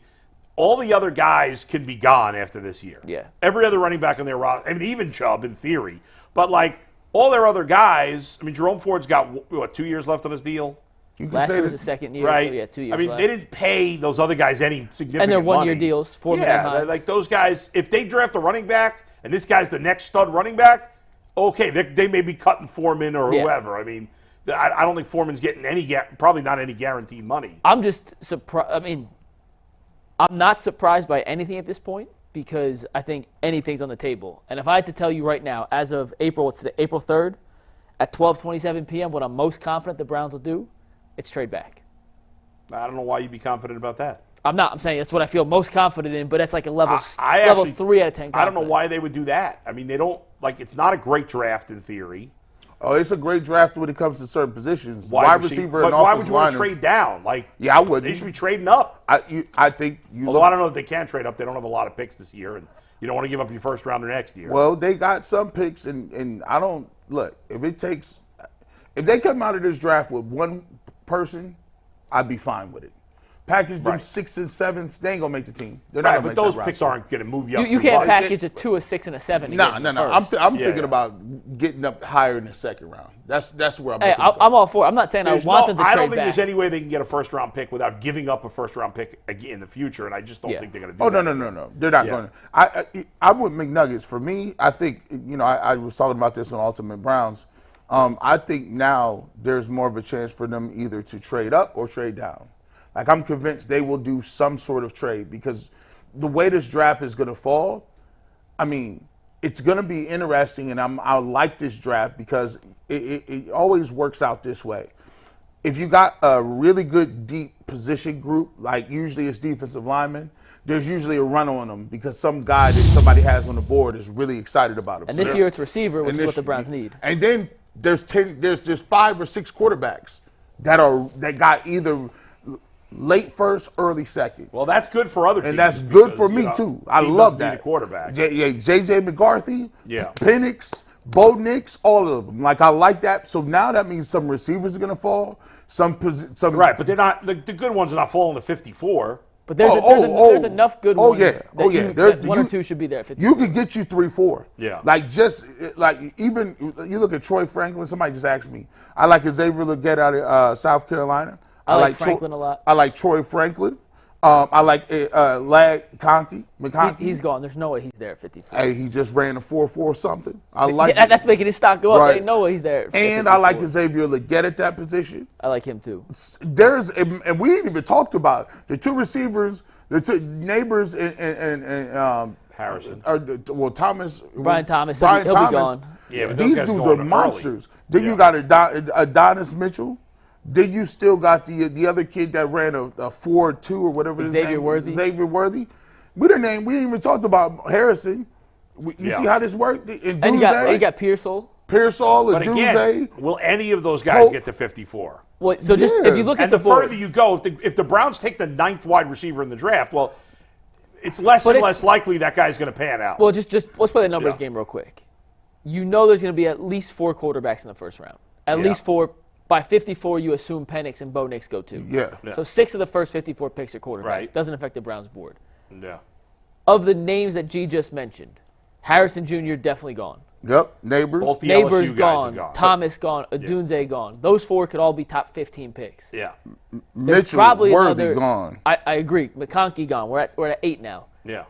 This receiver draft, and I've seen guys who I trust, like Dane Brugler in particular tweeted this out. He goes, the top 3, 4 through 16. If you want to have them in any order, I'm kind of fine with that. Right, but they're not all going to pan out. But I'm just saying, like, they're not all it going to depends pan on out. it depends on preference. And what makes me nervous is the Browns have no track record of picking all the right guys. But if you're telling me a guy like Dane Brugler, who studies this way more than any of us do, says between 4 and 16, it's a crapshoot.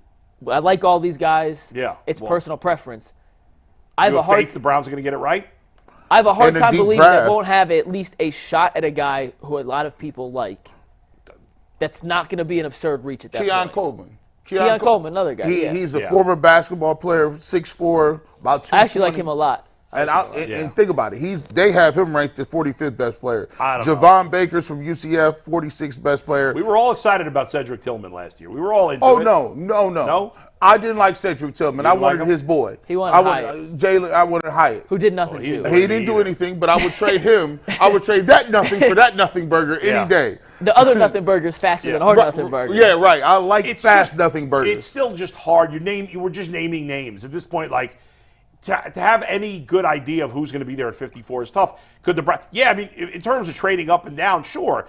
We're to the point now where from picks 20 and on, you see a ton of trades. That happens every year. There's going to be teams moving all up and down the board, as we've seen a lot in recent years. All these kids, I'll take over David Bell or Cedric Could a Tillman. dozen wide receivers be gone by 54? It's not impossible. Yes. Yeah. I mean, But And in that instance, with what Brugler said, if 12 are gone, you still have 4 guys who they can look at. Which, once again, you're going to say the track record sucks. I'm not going to argue. I'm just saying guys who you like, who are worth the value at that pick, could be there when the Browns are on the clock. It's like your FanDuel, right? You lose so much, and then you start to hit a little stride. You be like, man, I want these little money lines. Okay, I throw a 4-game parlay. Oh, I didn't want a little 100 little. But by the time you look, you done hit your stride a little bit, and you start to believe, like, look, DeJuan Jones was a lottery ticket.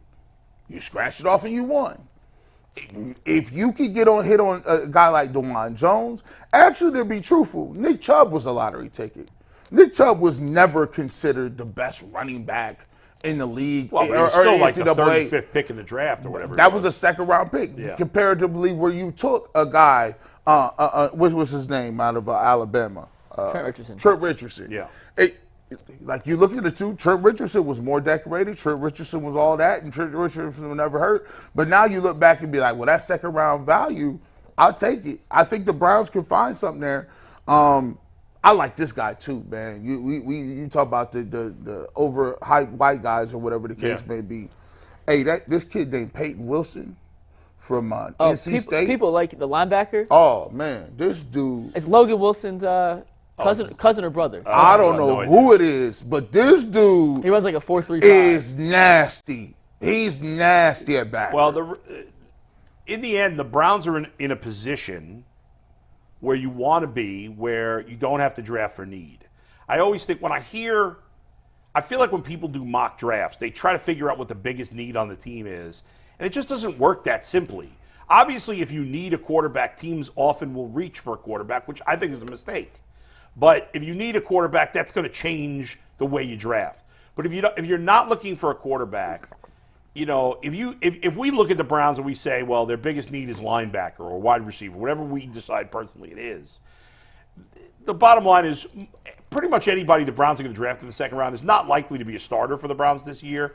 You want to take the best football player. And even if he's not impactful as a rookie, maybe it's next year when you let somebody else walk or whatever it may be. I think drafting based on need, I think that's what stupid teams do. Let me ask you this question then. What if Penix is still on the board at 54? No, cannot. It would cause a riot. Penix is on the board at 54. Well, I don't know. He done slid. I will tell They you already this. have 73 quarterbacks. But I will tell you this: if the Browns as an organization have decided that Michael Penix is the next great quarterback, then they absolutely should draft him at 54 and deal with the consequences from that. Because the reality is, let's face it, wherever you are on Deshaun Watson right now, if he has a bad season this year, they have to look for a quarterback the following season. Yes. No doubt. You're not going to hope he turns it around in year 4. So what I'm thinking about, look, I'm just now, saying. again, in the end, he's not going to be there, but and I doubt they would draft a quarterback. I mean, the Packers have done this like 3-4 times, and it looked like it worked. Well, and it looks like it works. And they did it with quarterbacks that were way better than Deshaun Watson. These Hall of Famers, coming off MVP seasons, Jordan Love looks but like. But they were also both older quarterbacks too. And the Packers, while it did work this season, they missed their entire window of a quarterback on a rookie contract. Like, they got lucky that all these second-round picks happened to hit and fill out their team because they had all this money to spend elsewhere while Jordan Love was on his rookie deal. It's his last year of his deal now. He's going to get paid. And by the way, they weren't sure it was going to work because they didn't pick up his 5th-year option. That's my point. So it worked out. It was a risky move. It worked. But I don't know if Is there anybody in the draft, talent-wise, at quarterback, would you say, if this guy fell to me, I just got to take it?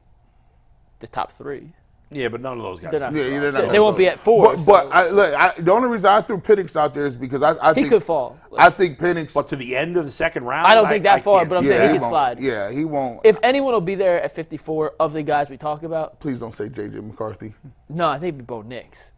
McCarthy's going top 5. I'm telling you. That's great. I know he's going top 5. I think the guy is a total steal. I don't understand. I don't see it. I'm not saying I would. I'm not saying I would. I'm just saying I think he will. I think he's Mac Jones and Kenny Pickett, same caliber. Or Daniel Jones. I think he's more Daniel Jones than those two. All right, because he's a good athlete. But that doesn't make you any really better. That's a step above. You saw that got you. Daniel Jones is better is significant. Daniel Jones is at least an NFL starter. Yeah, but you can't. Those guys are not NFL starters. You can't win anything significant if Daniel Jones is your quarterback. No, I don't think so either. So for me, there's a couple of positions where people say, well, what's most likely to happen? I don't think they'll draft a linebacker that high. I think that you could possibly see a receiver. I think you could possibly see an offensive tackle taken because it's a deep draft. I think so. And they got 2 tackles that you might want to get rid of Conklin after this next year. Jed Wills is on his 5th year. You may not have in him, so that's another guy. Nothing would surprise me, except for quarterback. Yeah, quarterback. They can do anything else, and I wouldn't be. I know there's positions that seem more likely than others, but even if they drafted a corner or a running back or a defensive lineman, it wouldn't shock me. Well, come on. That's kicker. By the way, so they already got Cade York back. That's so crazy. Project Stockpile is such a ringing endorsement. Yeah. Like if they draft a corner, that's definitely Stockpile. Well, if they drafted corner, you could say goodbye to Greg Newsome next year. That's what that would say. And that's what teams do sometimes. Yeah, when you're a good team, you make moves like that, thinking ahead, hey, we're letting this safety, we're letting this corner. The Browns get, as deep and as much as we like the D-line, they got a lot of old guys on that D-line. So if they took an end that they thought was going to be a great player, that wouldn't surprise me at all. Well, look at the Chiefs with They just traded L'Jarius Sneed. They've drafted a cornerback. Right. And they've hit on cornerbacks Bunch of year years in a after row. year after year after That's year right. to allow them to make a move Right. like that for L'Jarius Sneed. Anthony. Yeah, guys, that was good. So we're going to go and we're going to talk about women's basketball. Thanks. I was about to get in your ear and be like, yo, you got a couple minutes. That You was caught good, me man. off guard. But it's game time. Take the guesswork out of buying tickets with Game Time. Download the Game Time app, create an account, and you can use code LOCKEDONNFL. It's right there on the screen, so you don't even have to spell it out this time. It does. You can save up to 60% buying last-minute tickets, sports, concerts, comedy, theater. All-in pricing, you can toggle this feature so there's no surprise fees at checkout, and you can even get a panoramic view from your seats before you buy so you know exactly where you're looking. Terms do apply. Just create an account and redeem the code on screen for $20 off your first purchase. Download the Game Time app today. Last-minute tickets, lowest price guaranteed. By the way, Stephon Diggs, $30 million in dead money for the Bills. That's how they must have been dying to get rid of him. He must. I'm waiting for that bombshell to come out. What happened? Did he throw some soup at somebody? Was he sleeping at the facility inside the meeting rooms? I don't know what's going on. $30 million in dead cap money for that? Just to get you out? That's weird. I guess we'll find out. And they didn't get that much compensation. No, they only got a second-round pick in next year's draft. That's crazy. Actually, in the trade, the Texans actually got a draft pick. I mean, it's a low draft pick. Before- but they actually got a draft pick this year. Yeah. Which is so strange. Let me find out y'all playing Madden on rookie, and you fooling the computer with these picks. Because you got a pick with him to play this year? Yeah. Gee, you weren't here yesterday. We talked. We had a guest on to talk about the women's Final Four here, and the fact that I think this is pretty cool. Women's basketball has arrived on the main stage in the sports lexicon. There's always going to be a group of men that are anti-women's sports and just act like jerks about it. But I think it's a combination of a lot more women than ever being into sports, and enough men that are like, this is good quality stuff. And the thing is, we've never seen a women's sport, maybe the Olympics, figure skating, stuff like that, but like a mainstream sport that goes on year-round. We have never seen a women's sport, I don't think in the history of this country, maybe tennis, have this much popularity. Maybe Serena Williams. Maybe, yeah. That might be it. But women's basketball is at, I'll say it's at its peak, but I don't know. Maybe the peak is even higher. But women's basketball has come so far in the last 20 years, and even in the last decade, that this game against LSU had better ratings than every Major League Baseball World Series game last year and every NBA Finals game but one. And every college football game in the regular season minus really? I didn't realize Ohio that. State, Michigan. That I didn't see. Now, college football playoff, the SEC championship outdrew it, but every regular season college football game outside of Ohio State, Michigan. Right. This outdrew it. They have forced their way onto the legitimate stage. And they deserve it. And the good thing about women's basketball right now compared to men's basketball in college is the players.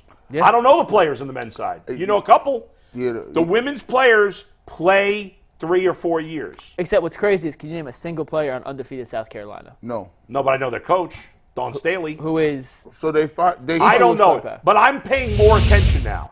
And I will watch the entire Final Four, and I'm into it. Yeah. And for the men, I'll probably watch UConn. If it's UConn Purdue in the finals, I'll watch that. I'm not going to watch the semis because I'm going to assume both games are going to be blowouts. Here's what the women's game is doing, and people can learn from what they're doing in other leagues. For so many years, what we've told people is that we just want guys to have sportsmanship. We don't want guys to talk trash. We don't want to see guys going back and forth. What really made this rivalry was the fact that you got Iowa, you got LSU, you got Angel Reese, you got Caitlin Clark, you got two different play styles, both of them talking trash. They're flamboyant. They let them wear different color sleeves. The ladies ain't afraid to wear the makeup on the court, but they out here still doing their thing. They're showing what they're doing on Instagram. They got NIL deals. Yeah. And so what it's doing is they're embracing that. Like, embrace the fact that you want to be different, that you have something to say, that you got passionate about your game, and that you multifaceted. So they putting these young women or ladies on a pedestal, showing their skill sets as well, showing a more well-rounded athlete. The college basketball for the men's did the exact opposite. All the coaches left because they said, I couldn't deal with NIL. The portal is a nightmare. Blah, blah, blah. We can't do this. Let me go to Congress and complain. No, step your people skills up. That's right. Step your salesmanship up. Stop being a dude that want to do. You talk about these players that don't want to do nothing or not really want to be all in. Be all in and inclusive. Just don't say, I want to coach this guy for now and you better go to school and I'm going to stockpile 75 people. No. You got to retain your people. Like every single year, if this is capitalism, you got to learn how to retain your players. You got to keep your promises. You got to learn how to highlight people. You got to talk to agents, moms, dads, AAU people, all of them. You got to have a program, a complete program, not just what's on the court. So you starting to see what the women have been doing year after year. They got NIL. They got all these other obstacles, but guess what? Their game thrived and the college didn't. Yeah. They can learn something from that. And you know what else? Like, in women's basketball, so men's basketball got ruined by a couple of things. Now, I don't begrudge that the players can come out. They're always free market. going to I don't come care. out. But it's bad for the sport. Yes. I don't care that it's bad for the sport, but it is, right? Because there's no retention of players. All the best players in men's college basketball go to the pros after 1 year, with almost no exceptions. And so that's part of it. The conference changing in football has destroyed a lot of the rivalries in college basketball. Yes. But here's what they do in women's basketball. The women's basketball rivalries are the best teams. It doesn't matter what conference they're in. Right. They play each other every season. UConn, Tennessee. Right. Iowa, LSU now is blossoming to that. Huge. South Carolina versus any team in the SEC. Yes. They've been on a tremendous streak. They've won championships. Don Right. Staley's the best coach in basketball. What has elevated women's basketball in particular to the mainstream over the last few years is simple. It's star power. Mm-hmm. And it's personality, yes. And the staying of star power. And you look at the Iowa-LSU game on Sunday. I'll use that as just a microcosm of the big picture of the entire scope. It's not just isolated to those two. I'm just going to use that as an example. Caitlin Clark is the biggest star women's basketball has ever seen. Hands down, bar none. There's not a close second. Angel Reese is on that Mount Rushmore of personalities in college basketball in the women's game right now. I bet you the casual person can name more players between Iowa and LSU than they could on any individual WNBA team right now. You go back You go back to what happened in the championship last year, and you have the trash talk back and forth, right? Right. Which I'm all for, by the way. I loved it. All for. You had Angel Reese giving All the the I smoke. can't see. Yeah. You had the revenge, the rematch, the storyline. That game on Sunday between LSU, or on Monday, what it was Monday, yeah. On Monday night between LSU and Iowa. Yeah. Had every storyline you would hope for in a big game. Take sport out of it. Yeah. Every single storyline.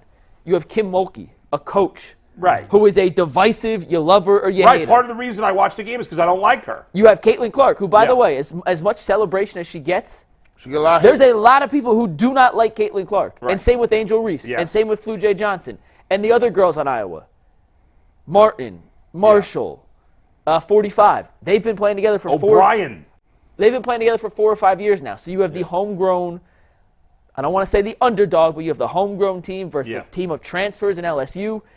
It was a clash that if you take the names, the gender, and the sport out of the equation, by pure storyline, that was a dream matchup. And there's a for racial any- element to it. listen. I'm not even getting there, but I'm just saying which ratchets that had things every up. element you could ever want yes. in a big game. Thank And you. then you add Yeah. that element to it, Yeah. which is the next part. The race angle is evident and it's there. Like it's just there. It's UNLV versus Duke. Yep. It's the Fab Five versus Duke. Right. The guys with always bald Duke. heads. It's always Duke. It's always right? Duke. Hey, right, the clean cut guys. But you can look right here. Come on, this is Hoosiers. This is the female Hoosiers team. Yeah. They whole state travel. Like I mean, the crowd for that game was bonkers. And the fact it's going to be great in Cleveland. These 4 teams. I mean, it's going to be crazy. And the fact that there is a white girl who is unafraid to play her game amongst all different, because there's always a thing where there's this misconstrued point where, oh, well, are they going to be intimidated by all these girls? Yeah. Angel Reese, she's the Wilt Chamberlain. She wears it like she's flamboyant. She's ready to go.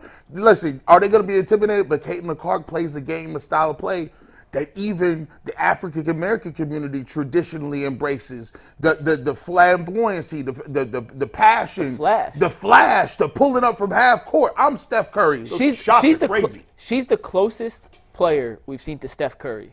Male or female, since Steph Curry. And think about, listen, there's been the amount of quality athletes in women's basketball. There's always been some great women's athletes in basketball. Games get better. But now the depth of talent on the women's side has exploded in the last decade. And you have so many great female athletes. They play a more fundamentally sound game. There's more passing. It's more watching the women's game is in a way going back in time. For people like me that loved basketball more when I was younger, it's kind of like watching the women's game. It's like old school basketball. And it's funny because women's basketball in particular, and men to an extent, and I'm going to give you the comparison in a sec, has modeled itself after the NBA game now. There are very few traditional low post centers now. Right. Every team, now even Iowa, who has a post player, sets a ton of pick and rolls, they play 5 out. That was a great pass Caitlin Clark made. What's her name? That big girl? 45, I'm drawing a blank on her name. She's really good. I can name the other 4 stars, and she's the one I can't think of. But even LSU, spread out. Angel Reese kind of roams the paint. She's not a shooter, but they're not traditionally posting her up and running an entire offense. Which, on the contrary, we're about to see a clash in the men's Final Four and the Old men's school championship between 7'4" Zach Edey and 7'2" Donovan Clingan. That has taken basketball back 20 years to post play, while the women's game is mirroring modern-day NBA principles. There's a way better see, you say that, and I get what you're saying because everybody can shoot. But it also has an old-school feel. It's a mix of new school, but also has an old-school feel in terms of there's no dunks, or very rarely. No. And there's great ball movement. The women's game has better flow. There's better flow to the women's game. And they need more characters. I challenge, the ladies coming up and the women coming up. Hey, be bold. Speak your piece. They are there because they are not afraid to show how their expression of the game of basketball. Screw it. And they're going to need somebody to take that mantle. Juju is great out at USC. She's next. And Beckers is coming back, who's here. Hopefully, Angel Reese just declared for the WNBA draft. They got to expand.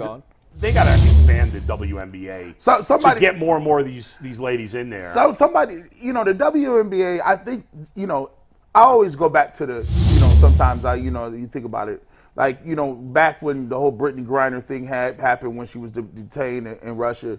My thought process was always like, wow, your best athletes have to go to other countries to make a living. Right, they have to play a second year essentially. And I want to see what the WNBA does to capitalize. You got the hottest product now. I know. Well, what are you going to do? Our guest yesterday talked about that the WNBA contract's coming up, the TV contract, and they think they're going to get a much bigger deal than the last time, which could make a big difference.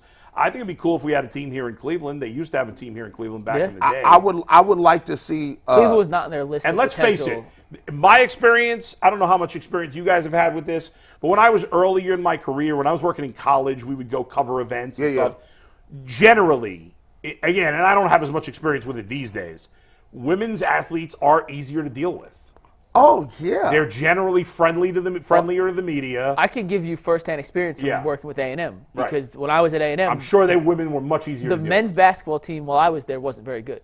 They never made the tournament while I was there. The women's team I went to 2 Sweet 16s with, and you got to travel with the team. And Gary Blair, the Hall of Fame coach, was awesome, and Gary wanted as much media as possible. Dawn Staley does a great job getting local media involved so they cover the team more. Right. Anything you ever asked for on the women's side. Hey, can we do an interview with Player X? Yeah. Yeah, when? Yeah, sure. right. Immediately we'll be able to do it because they wanted you to help promote their own game, which is a shame because even at A&M, they were the significantly better team, and they drew 25% of the crowd. I remember when I was in college, I went and covered an LPGA event in Rochester, New York. And there was a PGA event that had come. I covered that, and I couldn't get any interviews except for guys who were the 150th player. None of the stars would talk to me. I'm some dopey college guy. With the LPGA, I talked to all their best players. I was like, I'm going to be able to talk to the best players here. They were all nice. They were all friendly. I'm not saying the guys are jerks. A lot of male athletes are good and nice and friendly. But generally, female athletes are better to deal with. Don Staley said it. I was listening to Ken and Anthony this morning. They had Don Staley on. Yeah, I know. Yeah, they had her on. Great get. And she said something that I thought was super dope. She was like, well, listen, a lot of people don't understand. You know what I'm saying? We embrace the NIL thing, but for our attendance and getting people interested in the game, he said we give financial packages to family and friends who want to come to the game. That's awesome. Yeah. And I said, dang, that's crazy. Like, they flying people out. Yeah. And then you think about it. Like, you know, you got 12, 13 different people on the squad. That helps also retain, you know, some of those people to come back because it brings their family. It's hard to transfer schools when your people love the school. Yeah. Right. And South Carolina has, if not the best, a top 2 or 3 college basketball on a women's side environment. They sell out the stadium every game, 16,000. UConn the same way. And with Caitlin Clark, Iowa's in that same realm. They're Tennessee 18,000. used to be that way. I don't know. Tennessee's what not nearly now. as good anymore. But those 3 consistently on a night in, night out basis, 100% capacity. The ticket prices to get into any game. South Carolina could be playing Rockport, Charleston. Yeah. A $200 Is that a real ticket. school? No, I just made it up. Look, Still a $200 ticket. You know, this is one of the G. Bush's wacky questions of the day. If Iowa said, look, we ain't trying to have Caitlin Clark leave. We're going to give her an NIL deal. Somebody's going to give her a deal to pay $3 million, $4 million to play for Iowa's men's team. Would it be allowed? Yeah, she has another year. I don't think there's any. She has another year of eligibility, and there's no rule that says you can't. For the men's team, That would break the internet. Oh my God. That would break the internet. It wouldn't? No, it would break the internet, but not in a good way. Like, it would be. It would bring out it'd be terrible. everything that you've ever heard about why women's sports don't get the respect they deserve would be amplified the second she stepped on the court. That would be a the complete biggest disaster. watched. It'd be a complete disaster. What, you saying she wouldn't play it? She'd be terrible? I think she'd be all right. She could be all right, but Could she average 15? no, I don't think so. Just coming off screens? I don't think. I mean, no disrespect. She's playing like she's 6 foot. The starting guard at Iowa is 6'3". She's been playing on 6'5" centers. That would listen. Like, hey, Who knows? G. Bush Watkins commented. All right, Anthony, what do you got? Before we get to Super Chats, Earl has a question for Mike. Hey, Mike, I got a question for What's you. up? Because outside of myself, I know you really love this women's game. In your opinion, we talking about the expansion of the WNBA. If Kobe didn't tragically pass away, where do you think the WNBA will be at today? He was the biggest champion for the WNBA. Like, of all the players, he was the first. I don't want to say the first one at least to my knowledge that had fully embraced the league and was committed to pushing its agenda. He was sitting courtside at games, bringing his daughter Gigi. I don't know where it'd be any different. I don't know where it would be with his help, but it certainly wouldn't hurt having a basketball icon of that caliber helping usher the next generation. It would help if LeBron. I think LeBron has had a positive attitude towards the WNBA, but not like Kobe. Well, Kobe did when he retired, so maybe when LeBron retires, he'll enter that phase of his life. Speaking of LeBron, ain't this kid going to Duke? No, it's fake. It's not. So Bronny tweeted out an Ohio State uniform and a Duke uniform at the same time. So. Any super chats? Yeah, I got 2. And before we get to that, I want to remind everybody that Ultimate 216 is coming this week. Earl's either going to do it tomorrow or Sunday, and he's got some stuff cooking for you guys. So go check out Ultimate 216 with Earl every Thursday, sometimes on Sunday too. Our first super chat here, guys, comes from Daryl, our friend. UCSS says, fire as usual. Great show. Love you guys, Daryl the voice. And our second one comes from Halim Youssef. I see Halim in the gym all the time. What up, Halim? My guy.